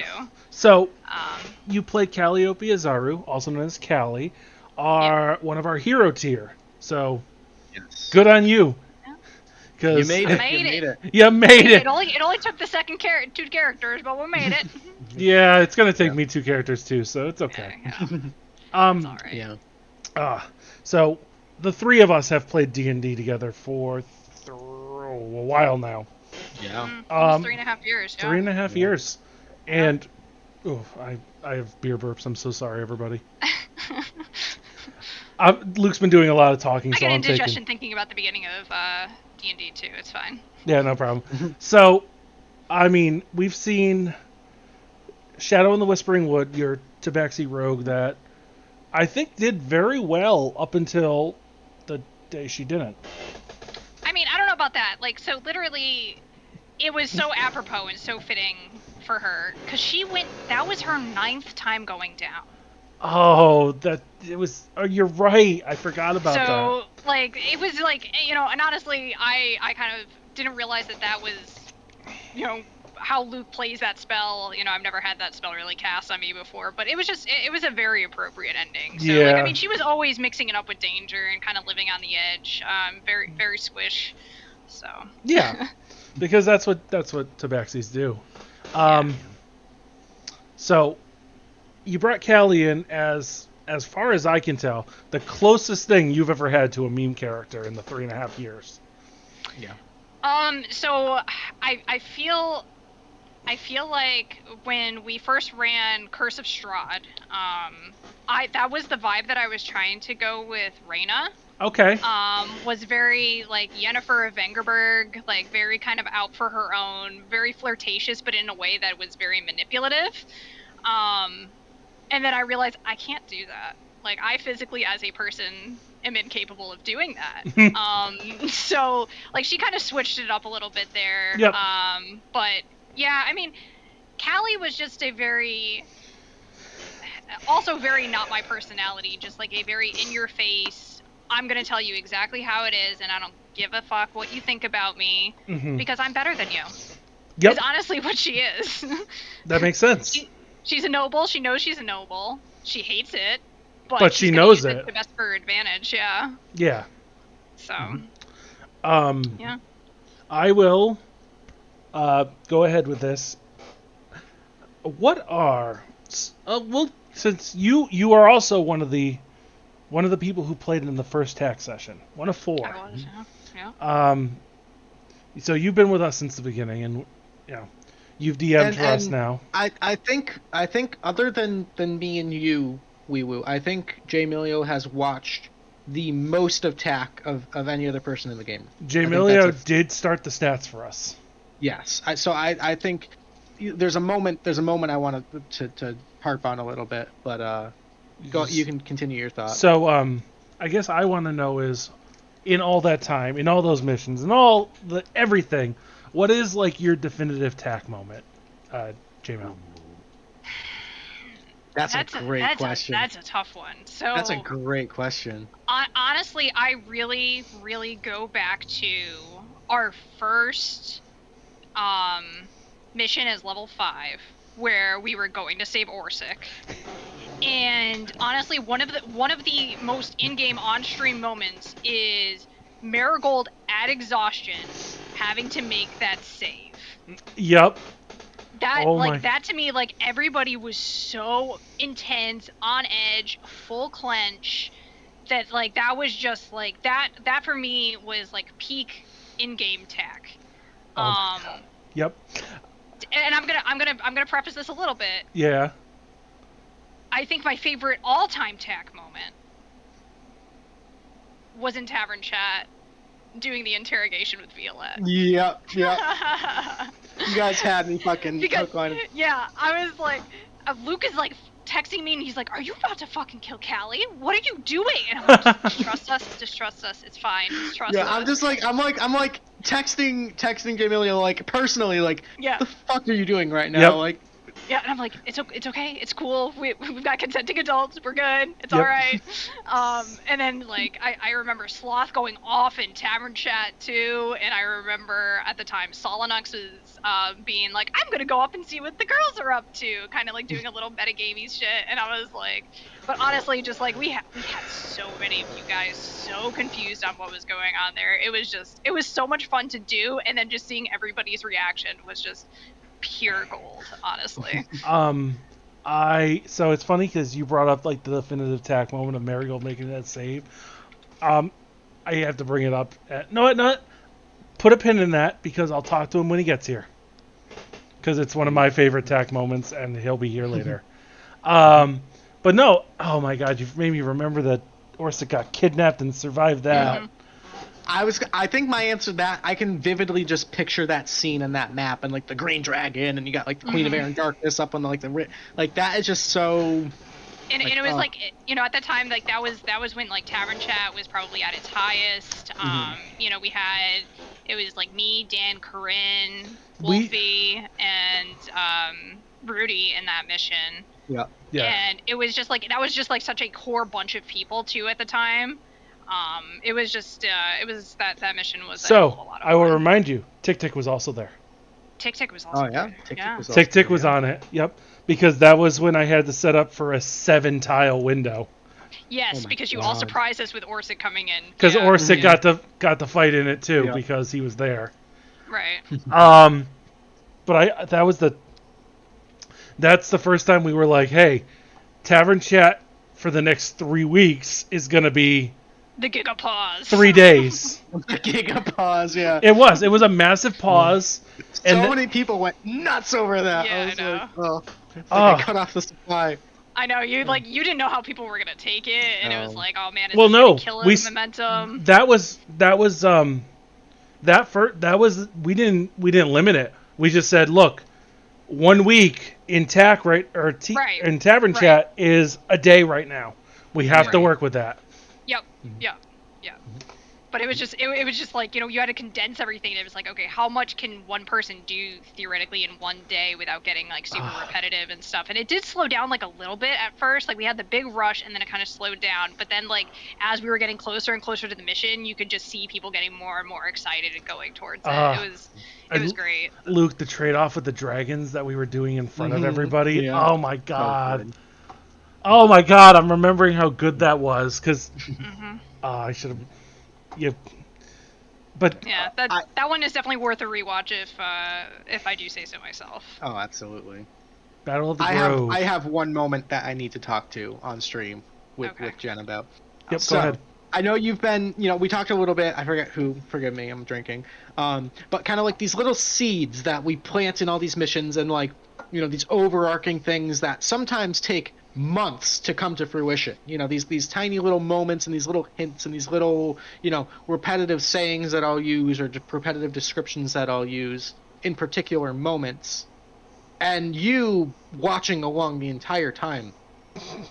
In one particular instance, the wedding of the Blood Fist picked up on it like that.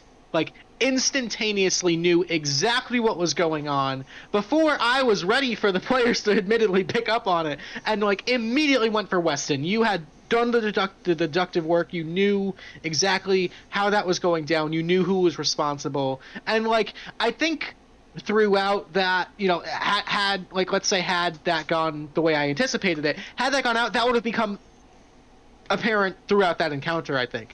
But you, being that astute, inquisitive, like Dr. fucking Holmes, Sherlock Holmes, like Dr. Holmes. You know what I mean? Like you. Y'all want to get Dr. Holmes in here? Shut the fuck up! I'm drunk. You picking up on that and seeing that opportunity instantly went for it, and I kid you not, that was the most like. The fuck am I gonna do? That moment, like, DMs were fucking flying that night. We were full panic, and I was so proud. Like I was so like, oh my god, one of my players figured this out. He was full panic. I was okay. Full panic. I was like, well, fuck, there goes my NPC. I remember texting Luke, and it was right before my turn started, and I think I texted you and was like, I'm sorry for what's about to happen. Yep, I do remember that. And I'm like, and then you're like, I remember you texting me back, and you're like, I don't know what to do with this yet. I don't know what to do with this yet. How do I do? And I was like, because I mean, like, I was like thinking about it. Like, I was sitting there my entire turn, like, leading up to it, because I think I was like first in initiative. But there was a lot of language kind of going on. There was a lot of like, description and stuff. And I'm sitting there, and I felt like it was like all in slow motion for me. And I'm like, Callie was on the mission where she saves the turtle who was doing blood magic and doing experiments in blood magic. And I think the first question I asked was, does Callie realize what type of magic this is? Mm-hmm. And then I think you kind of caught on at that point, and you're like, yeah. And I'm like, all right, fucker's gonna die, all right. But even getting down to like putting the pieces together, like at the stag party, Dustin giving the bottle of wine, and all of that, like all of those little clues that, really were behind the scenes, just little brief mentions. You picked up on all of that and just knocked it out of the park, and now you got a bounty on your head. Yeah, now I got a bounty. I got a really pissed off queen. I took away her sugar boo. I gotta say that really that night solidified how intertwined these plots have become. Mm-hmm. which is why I'm really excited to see what other DMs are going to bring to the table, and was really excited to see what you bring to the table, Jim Milio, because you ran a session for us, like. That's awesome. And it was a very well thought out, well planned session, because hey, it's in the public domain now. It's legal. Yeah. That may have been one of the most nerve-wracking moments that I can remember in my near history. Like, I mean, I was like, I had like the full-on like performer anxiety, like upset stomach right beforehand. I couldn't eat dinner that night. I was like playing with my food, and I was just like, I don't know how this is gonna go. I hope timing wise this is gonna go right. I hope I'm not gonna kill anybody. I've got a level 1. Jesus Christ, I've got a level 1. But I mean, I think it went really well. I really wasn't sure if people were going to switch sides, so to speak. I kind of had like a contingency in place for like what side was picked. Yep. But I think it seemed fairly balanced. I think people had a lot of fun. I've gotten really good feedback out of that.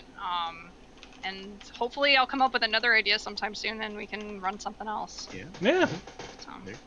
I have one more. I know we're a little bit over time, but I have one question for you before, just to wrap it up. Just because you are my ace detective here. Oh, Lord. Given the current events and recent missions and everything that you know about TAC, do you have any theories, or would you like to postulate any hypotheses about what's going to happen in the future of TAC? Well, I'm not sure that's entirely fair, because you've spitballed some ideas with me in regards to the vampire queens and stuff. Fuck those hosts. The one thing that I will say is, you've got me hook, line, and sinker since pretty much, I think that was like maybe the 3rd or 4th mission, when you introduced the die band to us, but I am super fucking excited to go to hell and track Eldoran. I am so goddamn stoked for that. Yeah, like some hero tier stuff going on. Some hero tier stuff. I talked, I think, a little bit with I think that was Selena, like right after the last mission I was in, and basically was like, what do we need to do to like get rid of this guy? And she's like, well, we have to have something of his to track him, and I've got his cloak. Yeah. It's a dope magic item. I will hate to lose it if it gets destroyed in the process, but that is, I am so excited for getting 3 more people into hero tier so we can kick that off, because that's going to go with a big bang, I think. All in good time. I am going to be that guy and say we got to cut. Yeah. Because we do want to make sure we give everybody their fair time. J-Mill, it's been a lot of fun, and we will see you soon. Yeah. We won't see Callie very soon, but we will see you very soon. Right, take your Tealeaf point and enjoy. All right. Have a good night, Jen. Thank you so much. Bye.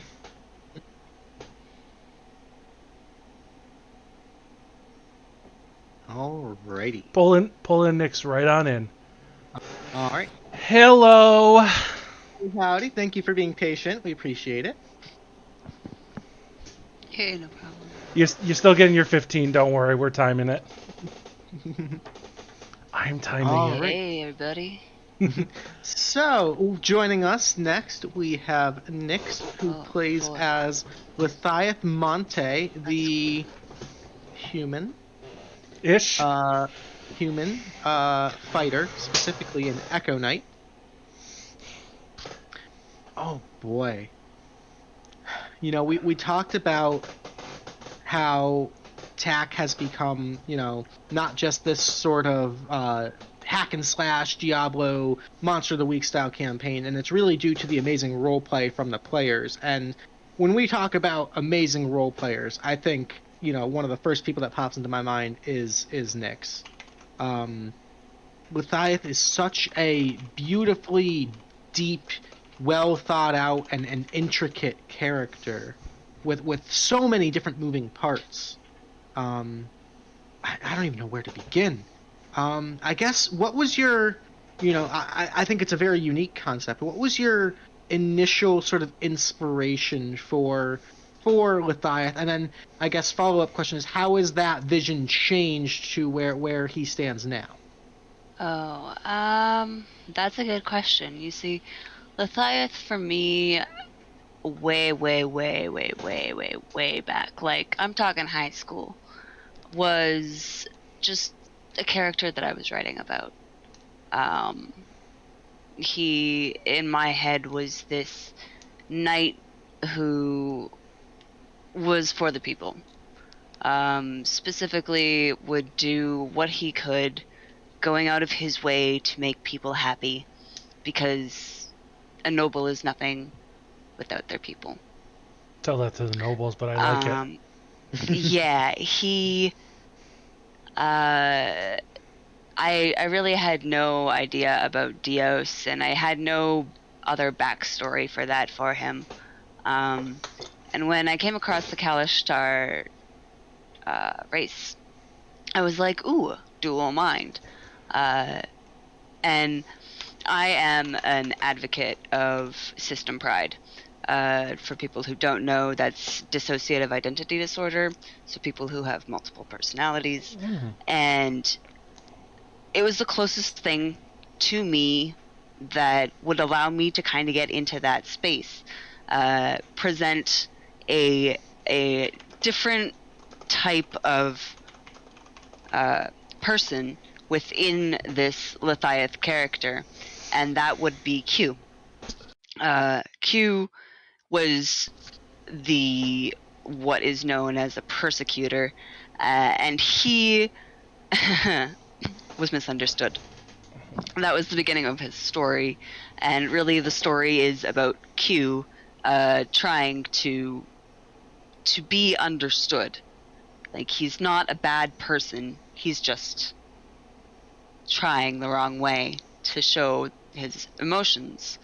And he's been thrown into this vastly dedicated to everybody type of person. So the contrast there is, it was really fun to play out when, you know, like, we broke Zephyr's hand and everybody was pissed off at us. That was Q. Nobody knew that Q existed at the time. So it was great. I mean, it's been a fun playthrough of getting to have him be this totally estranged character and then slowly getting closer to people by way of Lithiath. And oh, rest in peace, my dear Brenna, who showed the two of them that they could be loved despite the fact that they were constantly at war with each other. Oh.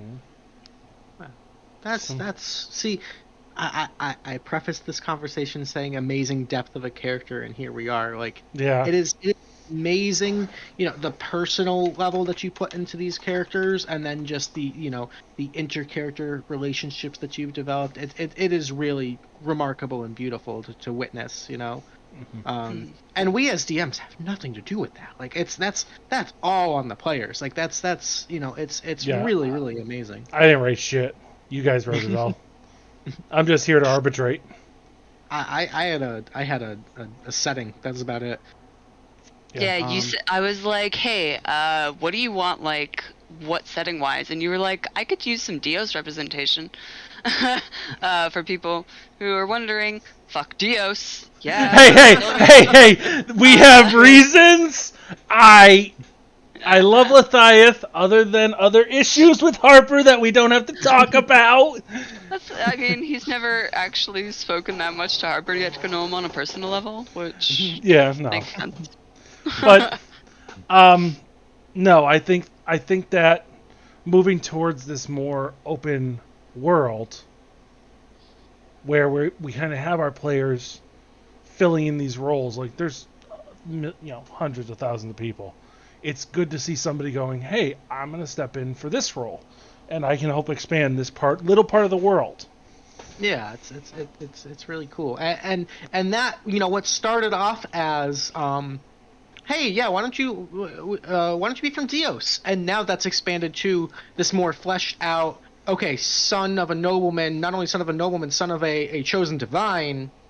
You know, it's helped to, you know, from a DM perspective, help to flesh out that aspect and that dynamic, and it's become, through your amazing roleplay, like, oh, you know, maybe these churches of Dios aren't all that, you know, pristine and holy. Maybe there is some Benevolent. corruption and maybe there is some shady shit going on here, and you know, kind of play off each other, and it's been really cool to see how that works too. Because Lithiath's father is kind of a shithead. Mm-hmm. I mean, he had his reasons. Yes. I mean, yes. Check out the backstory for those of you watching that haven't. Yeah. Is that on our World Anvil? I believe so. Nice. We'll check it out. Yeah. All right. Yeah. Very, very cool stuff. Okay, so we have to talk. This is something. This is a little heavy, but This is going to get heavy. This is going to get heavy, but I think it deserves some space here to talk about. Is your portrayal and your role playing of Lithiath and Q's grief, obviously going through you know, a very, very meaningful personal loss, and how that's shaped their mannerisms, their role play, their decisions. And, you know, I think there's definitely a lot to be said there. So I mean, for you, how would you describe or go about, you know, that mindset? Oh, I don't like loss. It's easy for me to fall into that mindset, probably because I've experienced it so much, and I can like pull off of how I felt for whatever it may have been. Brenna, I had a lot of stuff going on, and I had actually just fallen out of a relationship shortly before her character passed away, and it was rough for me, but losing Brenna was like losing a part of the safety that I had in my personal life, because I used to write a lot to just forget, right? And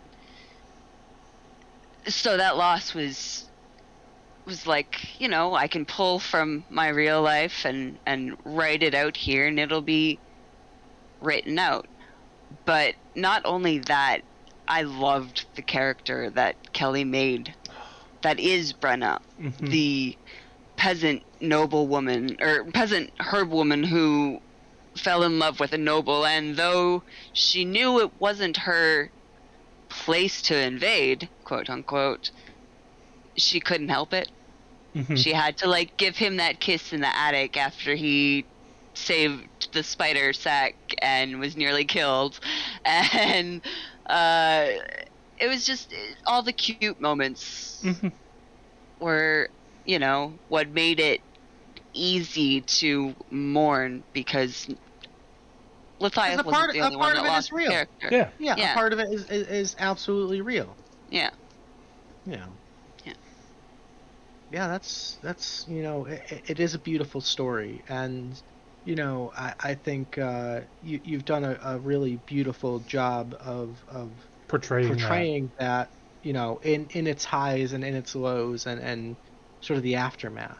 And you know, I think to tease a little bit, you know, there's this glimmer of hope. There's this, you know, with certain options that have been made available. Glimmer of hope or an absolute like devotion, desire, force of will, that like he's like, I don't care that she's gone, I am bringing her back, I will change the world for her. And I think that's chills.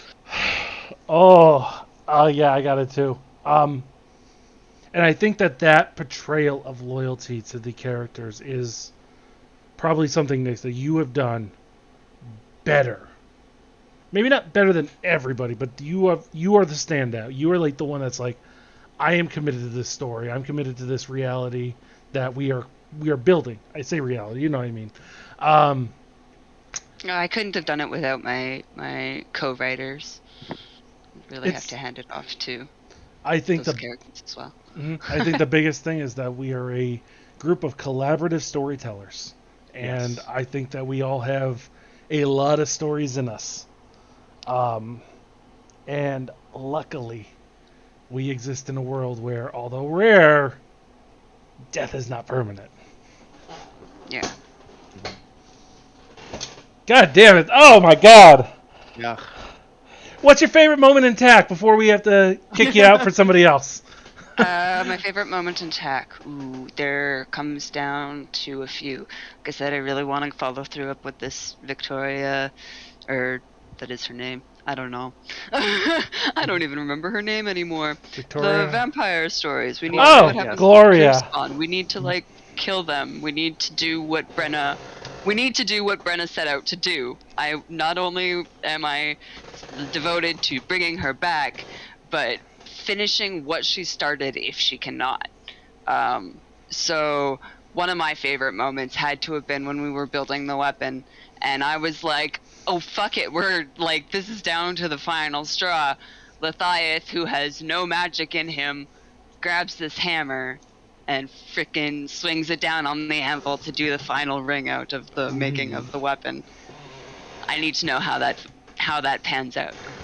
Yeah. Oh, like you mentioned, like just the sheer force of will, and like I love when the dice tell the story and like cooperate. That just this was meant to happen. This is one of those like like time Doctor Who, like those seeds of time that just are unchangeable, like just fate seeds. It's like, oh, so poetic, so amazing. Yeah. Is there anything else you wanted to ask or mention, or any shout outs or anything? No, just shout out to the people who are willing to help me write the story. Shout out to the DMs that have given us the world that we write in. And shout out to Brenna, because I know you're watching, and I'm coming to get you back. Oh, don't do this to me tonight. Come on. No. Oh man. God. You got a few more minutes, Nix. Like, you got like 2 minutes. Well, man, I can thank people for another 2 minutes, maybe. No. I'm just giving you the option. I don't know. It's a great community. I've enjoyed writing. I hope that we're successful in doing what we want to do. I'm excited to see what's going on in everybody else's story. I know that we've got a couple backstories, or at least one coming up. Two with a date. 2 on the books. 2 on the books. Yeah. 2 in the books. That's amazing. And yeah, I don't know. That's about it. Rock on. Love, and stay golden, everybody. All right, take your Tealeaf point, and we will see you soon. Thank you so much, Nix, for joining us. We appreciate it. Thank you. Have a good evening, guys. Have a great night.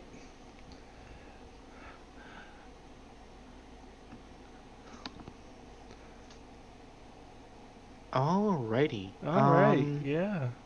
Let's. Oh, that's heavy stuff. Yeah. I need a. Okay, I'm gonna Need move. like a minute, yeah. No. Here comes some comedy. Here we go.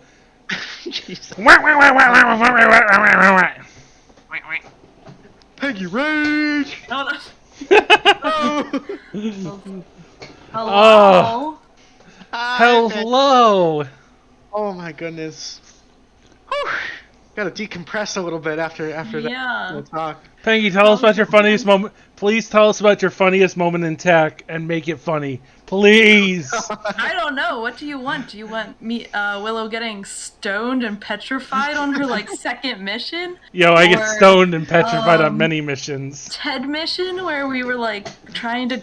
She like confusedly called Ted Brenna. Like, trying oh to my down while he was crying. Like, those two come to mind. Okay, that was that. Ladies and gentlemen, Pengy Rage playing Willow, the wood elf wizard of the School of Evocation. Yes. Blow shit up and ask questions later. Yes, Willow is level 8 now. One of the Yes. highest experience. I think, if I recall correctly, the closest to entering hero tier next. Is hero tier when I hit level 9? Correct. Then I think pro- you're. 6,000 experience away. I think you're the next closest to level 9. 'Cause Yeah. I think Yeah. I'm at like 42 something. With some of the 48. experience rates, that's like 3 missions. Yeah, pretty damn close. Yeah. Oh boy, Willow is such a fun and just like, I think, not to get cheesy here, but I think I think every character in a certain aspect is a little bit at least of a self-insert, right? Like we put a piece of ourselves into every character we make, no matter what. You can try to make the most outlandish, different. You but there's can't always not be yourself. Right. Yeah. And I think Willow's like lighthearted goofiness, but like serious, also like determination and like emotional support to the people she cares about, all kind of stems from you as a person. And it's real. Obviously I know you personally. I think it's really cool that all of these like really positive qualities shine through so strongly in the way that you play Willow. Oh.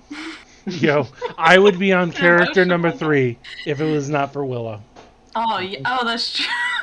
There was like 2 or 3 missions in a row where Harper went down after something. Yeah. And Usually falling 60 plus feet out of the air. That shit. Yeah. So, I guess something that comes to mind real quick, if people have been paying attention, is that Willow has a second backstory. Yes. Yeah, buddy. Yeah. It's crazy because when I cashed in for my first backstory, I wrote a note on my character sheet in Roll20, the date I cashed in and the date the backstory happened. So my first backstory mission was a little, over or under a year ago to date. Okay. Like the first backstory Wow. was August 5th of 21. And then to cash in on the second, like almost a year later. That's Oh, Yeah, that's that's pretty cool. crazy. Yeah. The patterns are coming out. Yeah. But yeah, it's wild to think that Yeah. I just have been hoarding Tealeaf points, and that's I think with spending a couple to reroll. I some was things just at gonna. some point. I was gonna mention Willow is like stacked with magic items. Like you. I mean, well, I think for a long time Willow was pretty much the only high level wizard in the guild, and so there's a lot of like really strong items that you've been using super strategically and advantageously. I think the way that Willow's character has kind of been defined by items like the sanguine staff or the especially the codex, the artifact is it's really cool to see that. It's almost like when's she gonna use it? It's almost like her signature move. It's kind of like badass. Like Yeah, where's the catchphrase? Right, as a DM too, Willow has become such and all the higher level characters have become such these powerful forces that it's like, okay, I got to remember Willow's in this one. I got to plan for like a double fireball at some point. It's really fun to have these characters, achieving these levels of greatness and coming up with new and creative ways to challenge them too. And especially when we get to things like a second backstory mission, it's like, okay, we got to really pull some strings here. We got to get creative. Yeah, so I think that really segues into Willow being one of the prime examples of this format saying challenge rating doesn't mean a fucking thing. Oh, absolutely. Yeah. Because you give somebody the right fucking item and they are going to obliterate things that they should not. And Willow is a testament to that. Yeah. Willow is a boss. And really just having like that, because with the codex, her artifact, having the ability to double cast really any evocation spell. Like I think I have something that's higher level that, if I needed to, I could double cast, and then it just opens up for more opportunities and more fun ways to use Yeah. I gotta say, as a relatively new player, because before this you only played in like one other game, right? Yes. So So- before I joined TAC, I think I had like 4 sessions under my belt in one game and they happened like over a year. So I really like when you play more consistently, or watch something like this as a community, because you're invested in all these other players and where their stories are going. It really, I gotta say that you absorb more yeah. of the rules and stuff Yeah. by watching too.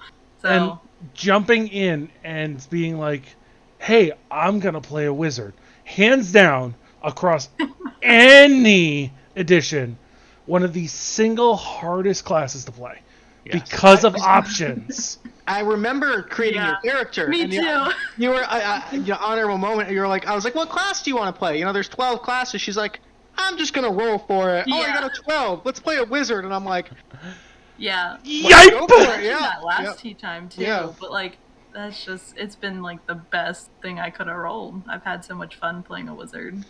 I think don't those. know Go ahead, Sam. what I would have chosen otherwise. Yeah, I think that having those options available and seeing it makes you a better player for it, because we play D&D, on a bi-weekly basis, and I think that when you transition into your other character, you're bringing it to the table, and you're knowing what you can do, just because you have experience in a much more difficult class. That being said, Monk is not much more difficult. You are choosing the single hardest classes to play, because Yeah. even Barbarian Yeah, is like hard martial. Oh yeah, I want to know. I haven't played too much else.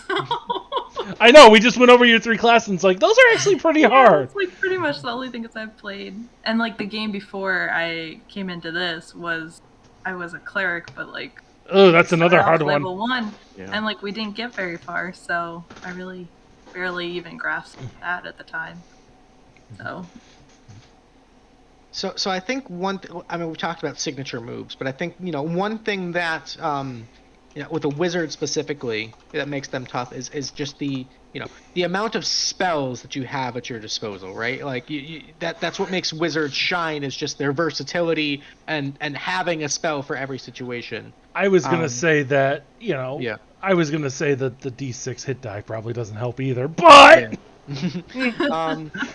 So I guess with your spell choice and with Willow and her aesthetic and her vibe and her theme, when you're choosing spells, when you level up, or when you're shopping for spells, are there any sort of like, I guess, is there any, other than just like this is mechanically a good spell, is there any sort of like theme or vibes that you go for, or any sort of Oh my gosh. This is hard to answer because it's been a while since I've actually like had to think about new spells. That's true. Yeah. I know when she was early, like probably like half of my levels ago at this point, but somewhere along the line I picked up Gentle Repose, and it just seemed like something that made sense thematically. I think more like, not because she people had been dying at that point. I mean, that helps. But I think it was somewhere before all these deaths happened in the game. But I think it made sense because it's like, for her, for a long while up until this first backstory, she didn't really remember much about who she was, beyond knowing that she had lost someone. And she couldn't find them. And I think like it was more like wanting to be able to protect people around her if she needed to. So I remember picking that up one. Okay. And then there was one that I haven't used too much because like I always struggle as a player to know what would be scary to something. But I have a Phantasmal Force, I think it is. Harper would just be scared of tax collectors. Me as a player, when I read that, I was like, this is so cool. Like, I think she used it once in Tavern Chat to tease or like play tricks on somebody as a joke. Like, I think it was like, if I remember correctly, she made a like illusion of Shiana to play tricks on somebody to think Shiana was nearby. To, like, Was it spook Brenna them. and was Shiana already dead? I want to say it was Pythian that she was playing tricks on, but I'm Noted. not 100% sure in this moment. But yeah, it was before people died. It was before. But in the before 4 times, before the BD, crazy. before death. Um, BA, before awakening. there you go. Yeah. Even better.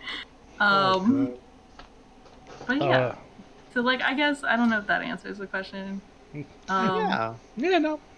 I mean, I've got one spell that I always think of when I think of Willow. It's that Is it gust Fireball? of wind. Yeah. It's Oh. gust of wind. Yeah, Here- I was using that a lot Yeah. originally. Yeah. Here I am always sitting wanted like, to hear oh, that one. every wizard has a fireball ready. Yeah. Yeah. Just fireball. Just fireball. Eldritch Blast! So, Pengy, What what up? is your definitive attack moment? Ooh, good question. Def- Like, what, when you hear Tealeaf Adventuring Company, do you go, it's this moment? Doesn't have to be with you, but it would help if it's with you, because it gives me an idea. This isn't so much. See, Doesn't have to be on stream either. It can be in I tavern don't feel chat. like this is a real. Like, this is just the first thing that popped into my head, and I think this is more as a definitive moment for a player, knowing that I was going to enjoy this long term. Maybe, I don't know. But that big druid energy. Oh my god, we gotta find a druid, everybody! So, like, me as a player and me as Willow, and this goes back to Luke saying, like, we all sort of self-insert. We bring some part of ourselves to the character. Mm-hmm. My dumbass as a player did not realize that, you know, Willow's, I'll back up a little bit, but Willow's whole backstory was, like, her mentor flew in some portal, and she remembered her mentor telling her there's a powerful druid in Kadoria, so that's why she shows up in Kadoria. What Willow and I did not realize was Marigold was that druid. And as soon as, I think that came out during a game, one of my first sessions, and ever since then it was like, big druid energy! So, like, for me, I think that really solidified that this is, like, a game that I love, and, like, Yeah. a community I love, and it was just, it's been a wild ride from there. Yeah. Sartak's giving you a hard time in chat, and I love it. I know, I see, it happened then, it happens now. Pengy, do you have any questions for us? Because we are coming up on... Oh my god, that was a quick 15 minutes. Yeah, that's Seriously. wild. Yeah. You should just do this for a living and make money and have your workday go by 15 minutes at a time, like a blink of an eye. Boom. God, yeah. Questions. I don't really think I have anything. Yeah, I mean, like, you guys do such an awesome job, so, like, just enjoying the ride. So, as far as... I'm going to bring this back.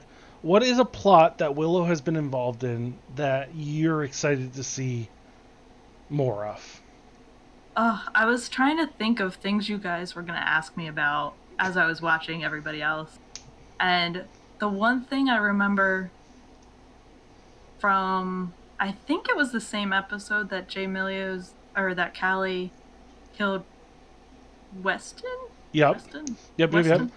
I think I know where you're I going. think it was with that episode, but, like, Willow, like, went up to the Emperor of Dios, I believe it was, and, like, he was an illusion. Yep. That is a thing that I has sort of to... forgot about that until I was watching tonight, and, like, I think that's something that I'm probably, Yeah, we haven't touched that at all yet. like, getting back to that at some point would be really cool. And now that Nyx is no longer in here. Fuck Dio! Sorry, I'm done. I'm kidding. I'm kidding. No, much love to Lev. Much love else in to... Dios. Everybody else in Dios can fuck right off, but Lithiath is cool. Yeah. We'll keep Lithiath. You can keep the rest. Your Emperor's not even real. Your Emperor's not even real. Get a real Emperor, bro. That's an your Emperor's a big fat phony. boy. All right. Well, thank you so much, Pengy, for taking some time to be here. I know today was a little stressful for you, Yeah. but thank you so much for deciding Yeah. to join us. We appreciate you. I Definitely appreciate enjoy you your. guys and everybody in this community. And it's a great scene to be in. Yeah. KC, I see that in chat. Remind me later, and I'll get you a list. Ooh, yeah. All right, we got one more. All right. See you guys. Toodles. Bye. Take your tea leaf point. All right. Okay, he may be shooting at somebody, so I don't know what he's gonna say when we pull him. Okay, that's fine. Sup, fucker? Oh, hi. Howdy, welcome in. So, this one. It's about time. Hey, you know, we had a lot of schedule changes. What do you want? Oh, Shark. Oh, by the way, yeah, Sharky, you get a tea leaf point for participating in tea time. Yeah. Right. So, hi, Joe. What's up? So, for those of you that don't know, I'm going to introduce him because he's probably shooting at people in Tarkov right now. Damn. This is the Curse Kraken. Yeah. The Mr. Kraken and I formed this channel, God, over 3 years ago now. He is. Been a while. It has been a while. It's been a while. He has stepped away from a role here in the channel, but he still plays D&D and games with us. So he has the founder's title of Game Master. If you notice, his name is in green in chat. But also, more importantly, for tonight at least, he is the controller of a few characters that have appeared in TAC. Yes. Most recently, yes. we have Arbit de Frog, the monk. The frog here. The monk. Prior to that, he also played Captain Karba, who was a bard, and Tick Tick the Artificer. Yeah, I kind of missed that one. Oh man, I we miss should, Tick Tick. He's my favorite. we should just get Wolf back in here and we all reminisce about those three. So, oh my God, Luke, kick it off. I'm just doing the introduction. Oh boy. So like we said, this is actually something I wanted to talk about with you. Is like Andrew said, you've got a lot of different characters in the mix here. You've got and even in some of our personal games, you've got a wizard, you've got an artificer, you've got a bard, you've got a monk now. A lot of different, you're playing an Echo Knight in the other game. A lot of different feels, a lot of different styles, but they all sort of link back, and they're all connected by one story. Yes. Do you want to kind of go into a little more depth onto how they're all linked like that? Because that's a really cool concept. No, he never does. He never wants to go in depth about it. He wants us. Now's the chance. Go ahead, Joe. No, so we were talking about in our original home campaign. You had mentioned that there was, a lot of tea leaves, and each one of them were kind of together. And I thought it'd be neat, somehow like intertwine all of my characters. So I started with Fakar. Fakar was a complete abomination and so much fun to play. Yeah, you don't have to fucking tell us, buddy. Well, other people, when you ask, I give a story. You're good. You're good. No, so I just kind of all thought, all the characters would kind of revolve. Not revolve, that's kind of a strong word here. Each character would be somewhat intertwined with Fakar in some way or another. So, we made, during our initial home campaign, we had to kind of create like a backup character in case shit hit the fan. The B team. The B squad. Yeah. The rats, if we will. But yeah, so we made this character, and I made it that he was sent basically to watch over Fakar for the longest time. And now that he was summoned by a royalty to help out, he was going to give his expertise on tracking Fakar and the others. From there, I made his brother, who I'm now playing in the same campaign. and he's an Echo Knight. Each one of them kind of revolves around shadow magic, more flavor than anything. But Karma didn't really have a lot to do with Fakar. He was just a meme character that I thought would be fun to play. But he's getting a lot more screen time now that he's not in TAC. Right? Yeah. Oh. And I'm sure he appreciates it. Arbit was. Let's not get to Arby yet. I want you to talk about Tick Tick. Oh, Tick Tick, and Fakar were basically Groot and Rocket. Fakar was definitely as smart as Groot, and Tick Tick was definitely the Rocket-esque of that group. So their paths crossed for a good amount of time, to the point where he ended up at TAC because of Fakar, knowing Finn. He made his way down to TAC to be a part of something a little bit bigger. We had great RP going. We would continuously blow out walls. Oh God, we In would. TAC, just because we could. And then Tick Tick was kind of a one-man army, Yeah. or so we thought. I mean, he was a one-man artillery unit.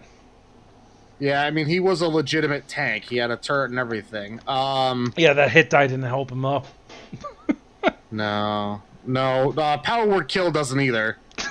we So when we you turn, so we when you turn a touched- corner, and all of a sudden you see some Dark Wizard go die, and you're like, ugh! Well, that's kind of the end of.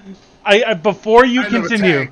Joe, I gotta bring up because I did put a pin in this one from J Emilio. My favorite, my definitive TAC moment is Battle of the Grove, and Tick Tick looks around and goes, "I said I'm not taking no fucking survivors." It just kills whatever the fuck he was talking about. And I'm just like, that's what we're doing right here. Yep. That's what we're doing. There is a clip somewhere on Twitch of him yelling, "We're not taking any fucking survivors," and it's phenomenal. I will say that Kraken. My favorite. Oh, go ahead. Tick Tick moment was easily get help. Oh get my! Help is always the W. Oh my god.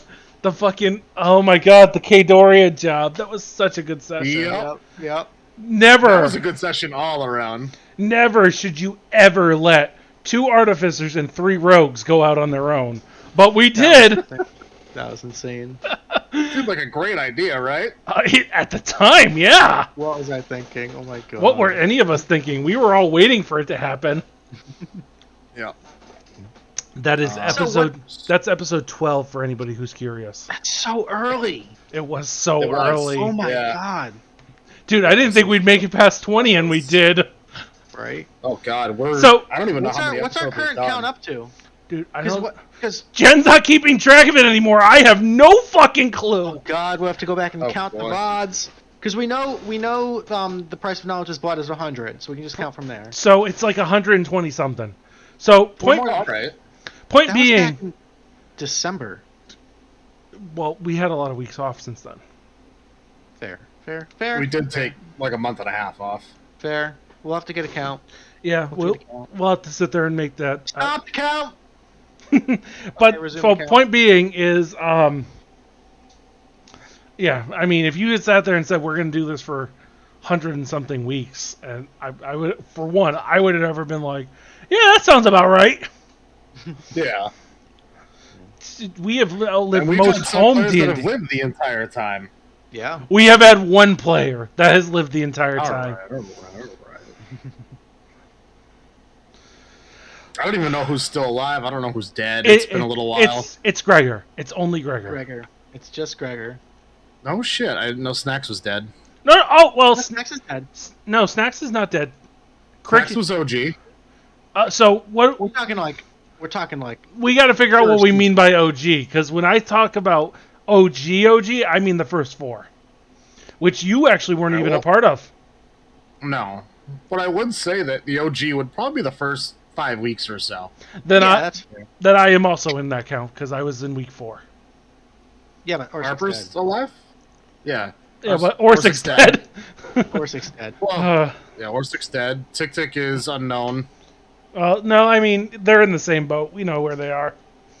They are some kind of crazy vampire monster that Luke's going to run at some point. Yay. Oh my god. But yeah, no, now I'm playing a frog that I got from Kermit the Frog, and I think it's hilarious. I imagine he's some kind of familiar of Fakar that just had some kind of weird experiments done. Probably. I just came around. He was the one that actually got, Fakar to trip acid and mellow out. I feel called out, but that's okay. on both accounts, chat and Kraken, but okay. Oops. I mean, but so Kraken has this consistency of making the most ridiculous characters because for a one-shot he made Shovel Knight. Oh, Bob. I forgot about Bob. Bob is... I don't know how I forget about Bob, but Bob's the shit. He was so much fun. Bob was a beast. Bob was a beast. Bob was a tank. You made Farley your fucking Chris Farley Shrek knockoff. Oh god. Yep, I did. We never got to play it. No, you never did. It's built. It's built. But the nice part is that you are in fact, you have this weird little limbo of guest DM to I'm building my own section of the world. So we started with that, kind of like our own little section of the world, and I think it was just something I kind of bit off a little more than I can chew. Hey, nothing wrong with that. You can admit it, and that's the nice part. So, I took a step back. I was able to try and read some source material, and I talked to Luke again. It was now, okay, it's been a few months. I feel a little bit more comfortable. I've got a little more understanding of how the drow work, which is kind of what I was going for. Between the book you gave me and the Rise of the Drow book that I have for source material, I've had a lot more ability to understand an RP a better experience, I hope. I've been pulling off from a couple different things instead of going full dream it up and make it work. And I think that's honestly kind of what hurt me early on was I wanted to go big. I wanted to do all this, and I just didn't have enough experience behind the DM screen, if you will. So I think the time off, I think being able to read and do a little bit more really helped, and I do appreciate you guys having me, come back and step back into DM. We're really excited to have you back. Look, no, I think especially in this most recent mission that you ran, I think it shows it's always shown that you put a lot of effort and love and thought into these things, and to take a step back and read things and that just shows there's a commitment there. You want to do, yeah. There's a commitment there, and that's admirable. Mm-hmm. What you got, Luke? Because at this point, I don't think we have anybody else. You're really nobody else responded to the last call, so it's gonna end on Reginald. But also, we can really pick Kraken's brain here because let's face it. Go for it. Even beyond TAC, the game room was a Kraken thing. It was certainly this. Yeah, it started all out as Joe's game room, and then it was we tried to figure out different monikers, and I was like, wait a minute, we can just go with the game room and cover all our bases. I still have the text messages of us trying to figure out how to combine me and him, and it's fuck it, let's just call it the game room. Granted, and that's really why you guys look around and it's like, oh, we got a bunch of people with gold names, and then Kraken is here with that green one, and it's like, well, none of this would be here if it wasn't for Kraken, because he pushed me to learn about it myself, because I wasn't going to do it on my own. Fuck that. That, and we were just kind of... Dude, we was... There really wasn't much going on. Yeah. I mean, we were... Yo, I mean, we kept stepping on each other's toes, and we're like, we don't want to do that. I think that's one thing, is we're very humble with each other to the point where we don't want to upset, not a status quo, I think that's too much to say, but like, we both know how each other work, and it's just easier for us to have that discussion, be like, hey, let's do this, that, the other thing, and alcohol helps. Alcohol helps a lot. But even still, it was like, we jumped in, we were like, hey, let's play some D&D. Hey, I know this guy Luke. Luke is one of my closest friends right now. Thank you for that. One of my closest friends too. And we built this thing that is just, it's a bunch of friends that are finding a bunch more friends, and we're going with it. And we never really meant for it to be video game based. We definitely meant for more of like a tabletop and board game feeling. So the fact that we've been focusing so much on D&D is not a problem to me at all. Oh, excuse me. God. Right, yeah, we really, I mean, our initial thoughts were, like you said, I mean, we wanted to do a lot of tabletop stuff. We had so many ideas, because that's all we did was play board games. I mean, it's not like we, for the longest time, all we were doing was playing fucking X-Wing every night. Fucking bunch of nerds up here. We got Luke on, and Luke's like, fuck it, I want to do some D&D, and we're like, hey, we don't know how to do that, but we're gonna fucking try! Yeah, let's do it. Let's throw caution to the wind. Who cares? I was just like, guys, I have this concept for like a West Marches sort of thing, if that's something we could do on stream. And we fucking latched on like sucker fishes. What the fuck is a West Marches? Dude, this is like... I like there are pillars of the community. Like Jay Milio has been with us since we started playing D&D. She worked with the staff for a while, getting things together. Was running our community management. Let's face it, is a godsend when somebody's going to sit there and listen to everybody bitch about us. Because we suck. Who bitches about us? I bitch about us. We found Sloth randomly. We love Dingus. We found him to mod. What's crazy is we found Sloth and he's not far from us. That's the best part. Sloth came out of nowhere, if we're being honest, and loved it. So I love that we brought Kraken in to talk about his character, and now we're just talking game room, deep lore game room. Whatever. Yeah, no, it works. It's all the same. Am I the last person on? Yeah. Luke has a session. I was gonna make say the best for last kind of thing, but I mean, I wouldn't blatantly lie to anybody. Meanwhile, I'm here just like, I'm gonna go kill some Russians. I was gonna say, you have literally been playing Tarkov this whole time. Oh yeah, 100%. I can multitask like it's nobody's business.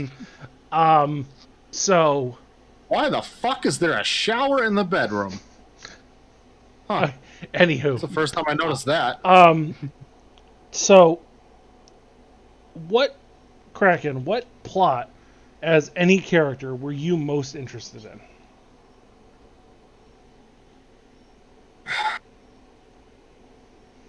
Most plot.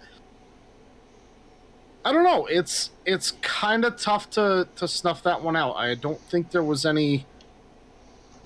You had a lot of travel time between characters, so I get that.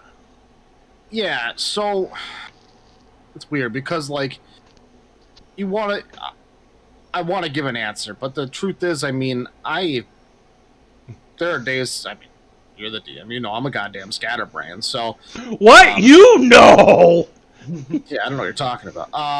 You are like in the middle of my plot, and I'm pretty sure that you could let everybody skip a big point and be like, "Oh yeah, I knew about that." No, so I get. The sad part is I can usually, I'm usually paying attention. It's just I'm in another world.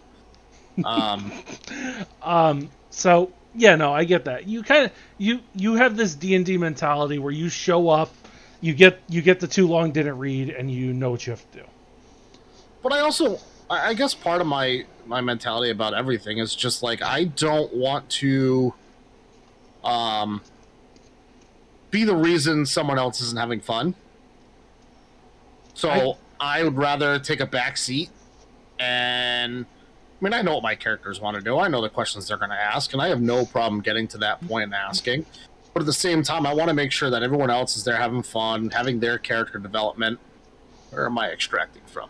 And then make sure that, you know, that's the whole point of D&D is just have fun. So if it means like, okay, I'll space out a little bit, but whatever. I mean, I'm not integral in the plot at this time, or however it ends up being. I don't want to be that burden where we're taking time from someone else who's actually like has a good idea or wants to do X, Y, or Z. I mean, by all means, I will definitely speak up if I want to do something. Mm-hmm. I think I think one of the biggest things that really shines that through is that you and me have had some good interactions when we were Orsic and Tic Tac, where we I'll tell you about this because it was an out of character moment where I had this idea where I was like, hey, Kraken, you're the alchemist. So do me a favor, take substance A and tell Luke about it and make substance B, and then Sticky Boom Boom was born. Yes.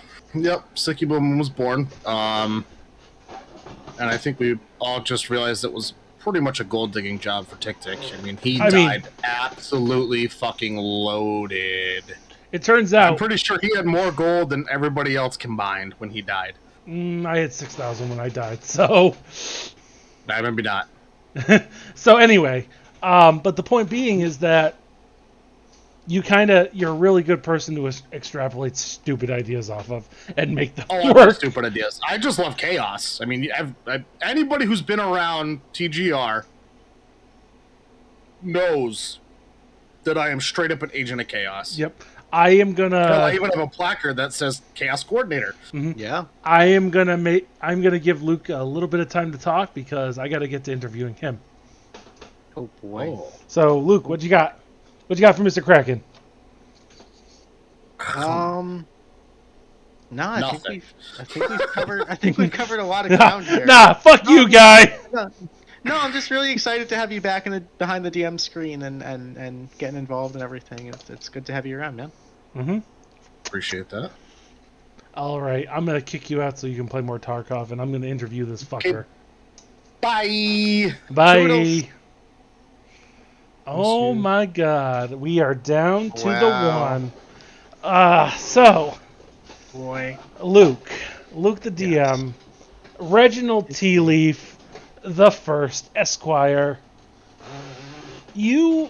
So Reginald was born of the fact that we were going to allow more DMs in the play. Yeah. And instead of making somebody who was a PC, you took Reginald and said, I'm going to make him decide that after his wife got brutally stabbed, I might add, like, terribly, like, it was horrifying and awesome at the same time. Reginald was like, I'm going to pull myself up by the bootstraps and get out there and finally do something as opposed to living vicariously through my daughter, my wife, and my employees. My company, yeah. So, when did you know that you were going to use Reginald? All right. So this is an interesting thing, and I think this can kind of be used to cover a wide variety of topics. Yep. I was initially very hesitant to make a character and to let other people DM. I think I for some personal reasons, this campaign means a lot to me for some really heavy reasons. And to sort of, I think it's a place of vulnerability to let other people into a spot where they could influence that. I put a lot of really sacred emotions into a lot of the characters. For those of you, I'll just, the elephant in the room. Go I guess. ahead. Yeah. So for those of you who don't know, a lot of this campaign and this world and the NPCs, in particular Marigold, were based off of my late wife's D&D characters. Marigold was Emma's, her druid she brought from level 1 to level 15. And she passed away in 2019. And so this whole campaign, in a way, is sort of a tribute to that memory. And so to let other people come in and encroach on that story was really, really scary to me, because how could I, risk someone ruining that memory, and as TAC has grown and as this has gotten to be a bigger thing, I think we touched upon briefly that point of collaborative storytelling, and it's that realization that this is a bigger story than just me. This is a bigger story than just Emma. This has grown to be something so beautiful and shared that it should be expanded upon, and it should have new, fresh opinions and minds, and that's a really beautiful thing. So, for me, Reginald's decision of, like, I need to become an adventurer to protect my wife was also kind of a self-insert of, I need to become an adventurer to let go and experience this firsthand too. It was kind of a twofold thing there. So in a way, that's kind of poetic and beautiful, and probably way overstated, but that's kind of the thought process behind there. Mm-hmm. So that's always been pretty well known, at least in the inner circle. I know it. Yeah, we got a lot of new people in here too, and I know these tea times are kind of your ability to go out and talk about that. So yeah, and I do think it's important. I want people to know that there's an homage here. There's a tribute here. To someone. It's not just like some storyteller who's like, yeah, I want control.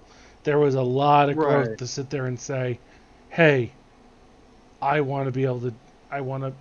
This is something that I built, and I want to be able to actually have a good hold on it. And I got that very quickly. I know there were people that you were like, I don't want them having a part of it, and that's okay. And I get that, and I'm glad that you have grown to trust, the people who are involved and are able to actually. Yeah.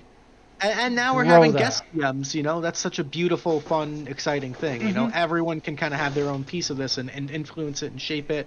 And even to, like, the nitty-gritty of, like, the world building. Like, that was, like, so sacred to me that I was like, oh, no, Kadoria has to have this and this NPC has to do... And, like, that's such a, like... A futile effort, of holding on to something. And in reality, this is an ever-growing, ever-changing world, just like real life is. And things are going to happen and it changes, and I think everybody leaves their mark. Everyone we meet in real life puts their mark on you. Yeah. So I think this campaign is kind of a beautiful canvas where I now invite everyone to come and leave their mark and build something beautiful. Mm-hmm. So... I saw you get up and grab that. So. Yep, it'll come into play. With that, how does Reginald move forward from here? He's not past his. How old is he? He's for a halfling, middle aged. I'd put him at like early 60s. Like a Bilbo Baggins sort of age. Okay, so he's a bit younger in his adventuring time, as compared to some of the young whippersnappers we have. Right. Carousing around the tavern, and obviously he also has, he has his is it adoptive canonically? Selena? Canonically adopted daughter, yes. Canonically adopted daughter. Selena was another one of Emma's characters, and actually Selena and Amnesty was my character, played alongside to each other in a different campaign. Okay. And so to kind of mesh those two campaigns together and all the lore and everything, I did a little bit of like retconning of the lore and everything. So like Selena had her own family and everything, and I was like, well, I want them all to be connected. So yeah, Marigold's the mom, Selena's the adopted daughter, and then Reginald was just kind of my way to tie it all together. Yep. You know, to make TAC a thing. So All right. So I didn't want to leave Selena out because yeah. Selena is an interesting character, no let. So he's kind of late in life, and he's kind of trying to leave his mark on the world. I would say even beyond what he's done as a relatively successful businessman. Relatively. He certainly has. I think there's been some potential for growth, especially with some of the plots you're running versus him being in a campaign as a character. So he's kind of not just the guy doling out the money. He's also a driving factor in how things get done, which I think is an interesting concept for a PC in this style of game. Yeah, you know, I think some of the early memes of TAC, right, are like, wow, there's a suspension of disbelief, right? Like, I'm not a businessman. I don't know how to operate no. adventure. The early memes of TAC where Reginald is a fucking garbage employer. He's completely incompetent, you know. Completely no background checks, no, like literally somebody will walk in the front door and go, what am I doing here? And Reginald will go, you got a job! And it's like, hired, right, yeah. What am I doing? Yeah, so I kind of wanted to take that and emulate that, and like, he's also not an adventurer. Like, Luke knows how to play Dungeons and Dragons, and Luke can make a fucking overpowered character, but Reginald's gonna be a dipshit, useless, like, you know, bumbling idiot. I will point out, in the last mission I ran, Reginald came along because, I'll be honest with you, we didn't have anybody to fill out our AT roster, so for reasons of canonical use, Reginald came out to make sure that everybody was above board, and he was doing an audit. And it was an internal audit. Yes. It was an internal audit, and Reginald did not swing his sword once. And I will point out, he is a fighter. Yep. So there's certainly an interesting correlation between the fact that you took a couple weeks of Reginald in character to be, you know, getting ready to go out and fight, and now he's this banneret. He kind of uses his leadership to rally the troops, as it were. Yeah, you know, it's an interesting subclass. You know, it's more, you know, bards are my favorite class. I've always said that, but I think it's kind of the bard version of the fighter. You know, it's more of a supportive. It's more of a, you know, kind of directive. I've got your back, lads. A little bit of healing capability. You know, some of the battle maneuvers and everything. It's interesting. You know, and then obviously the charisma, you know, proficiencies and everything going into, you know, diplomacy and bureaucrat sort of thing. So obviously, when it comes down to it, if Reginald ever does redeem, it'll be a backstory for Reginald, and I'm assuming I'm gonna run it. Yeah, I can't DM for myself. That's a little masturbatory. A little bit. I mean, I'm gonna kill him. No, I'm going to kill you, sir. But man, I was not prepared. What? You know what? What is your definitive TAC moment, Luke? Oh boy. You know, I really liked as far as like a DMing running the game sort of thing, maybe not necessarily the story moment, but like a this community is hyped moment was the battle for Kidoria, like the winter, the Queen of Air and Darkness, how we like divided everyone up into teams, and then it was like that was such a wild month. That was so fun, and like all of it running concurrently, and I had to like have narrative bits that like, okay, this time frame, this happens, and like everyone's seeing the same thing, and then like, you know, the 5 voted get to go, and you know, that was that was pretty definitive. And then like having the rest of TAC, all of their health pools combined into like the one orb that she was trying to destroy, and just by sheer luck that rounding up to like an even number, like 1,200 hit points, I was like, there's like, you can't make that shit up, you know? Yeah. Like, and like even like it was so coincidental that like even some people I was like, make sure you don't change your health on your character sheet. Make sure you don't change your health on your character sheet. And of course, a few people changed their fucking health on their character sheet. So I'm like, well, what do? I just have to like assume they were at full health, and just like those, you know, completely non-accidentally rounded to like exactly 1,200 health. I was like, this is fucking cool. Like that's a cool moment. Yeah. And like and something like the players might not ever even see, but as a DM, I'm like, that just is one of those like signs that like this is the real deal, you know? Yeah. So, that's cool. That's interesting because obviously Yeah. I didn't know. I didn't go to the final battle.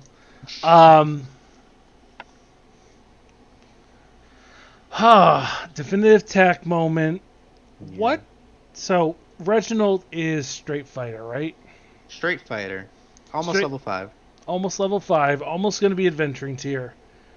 We're gonna. Oh my God, we're gonna need more guest DMs so that you and I can play together. Right? Jeez. What? So, I want to ask questions. So it's like, what do we expect from Reginald down the road? But I guess that's a really easy question. What do we expect?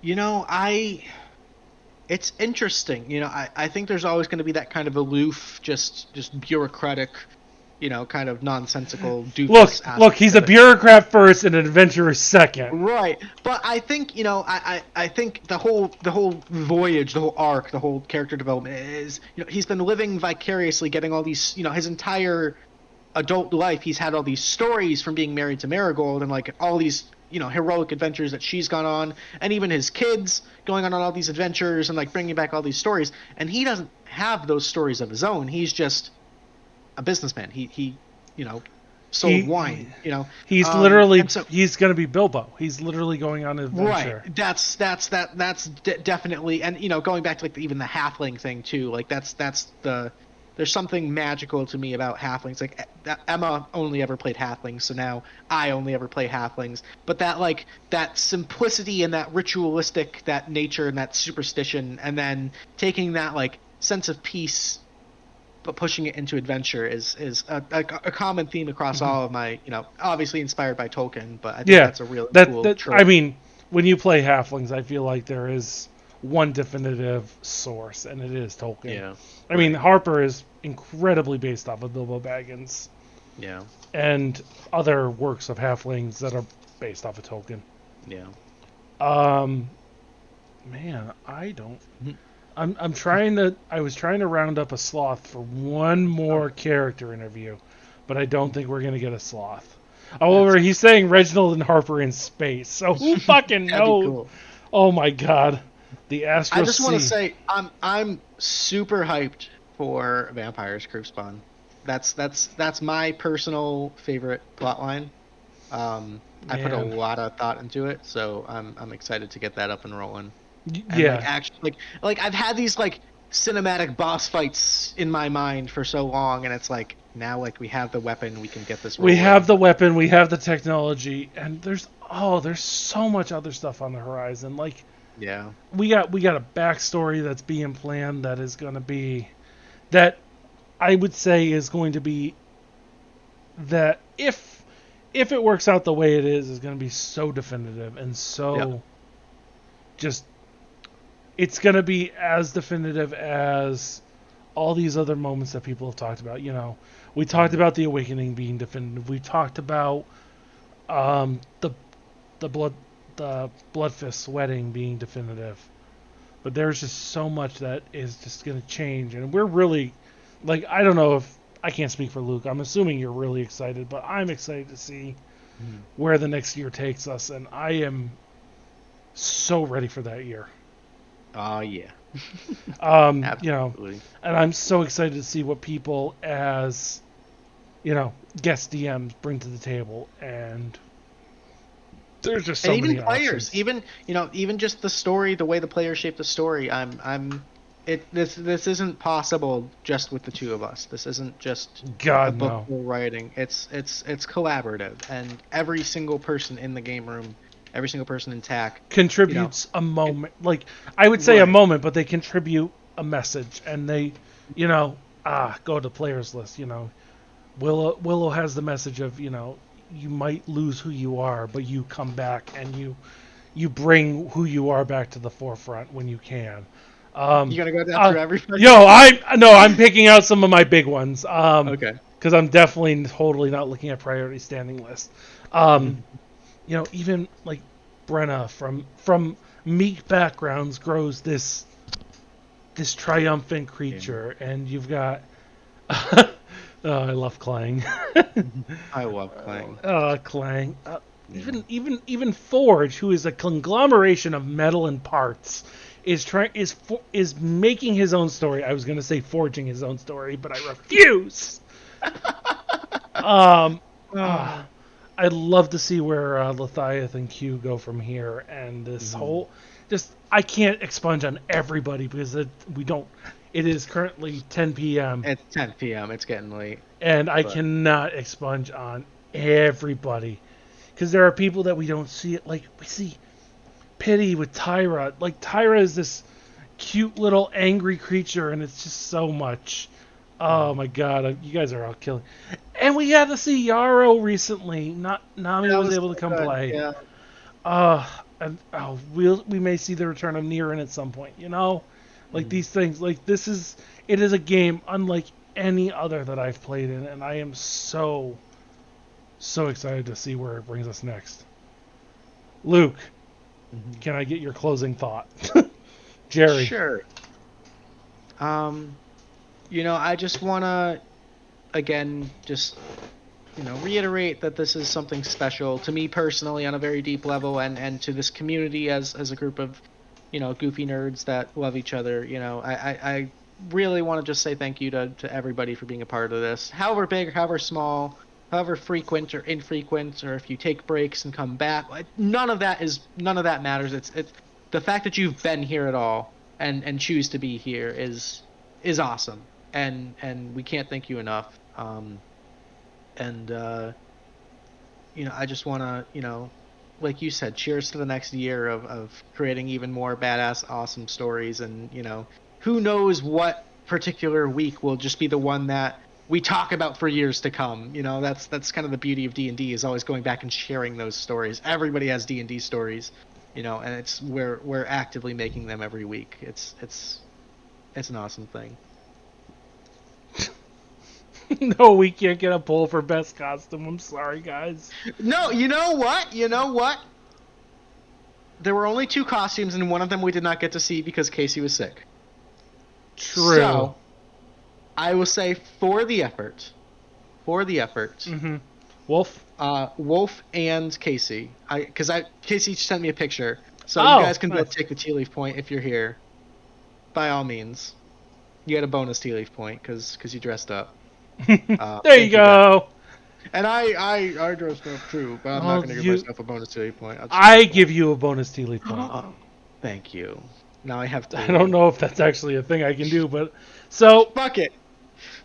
I guess I get to Alright. talk a little bit. Yes, Because, by all means, definitely, because this is important this to you is this is the big thing with this particular campaign is in 2018, 19, 10 years ago.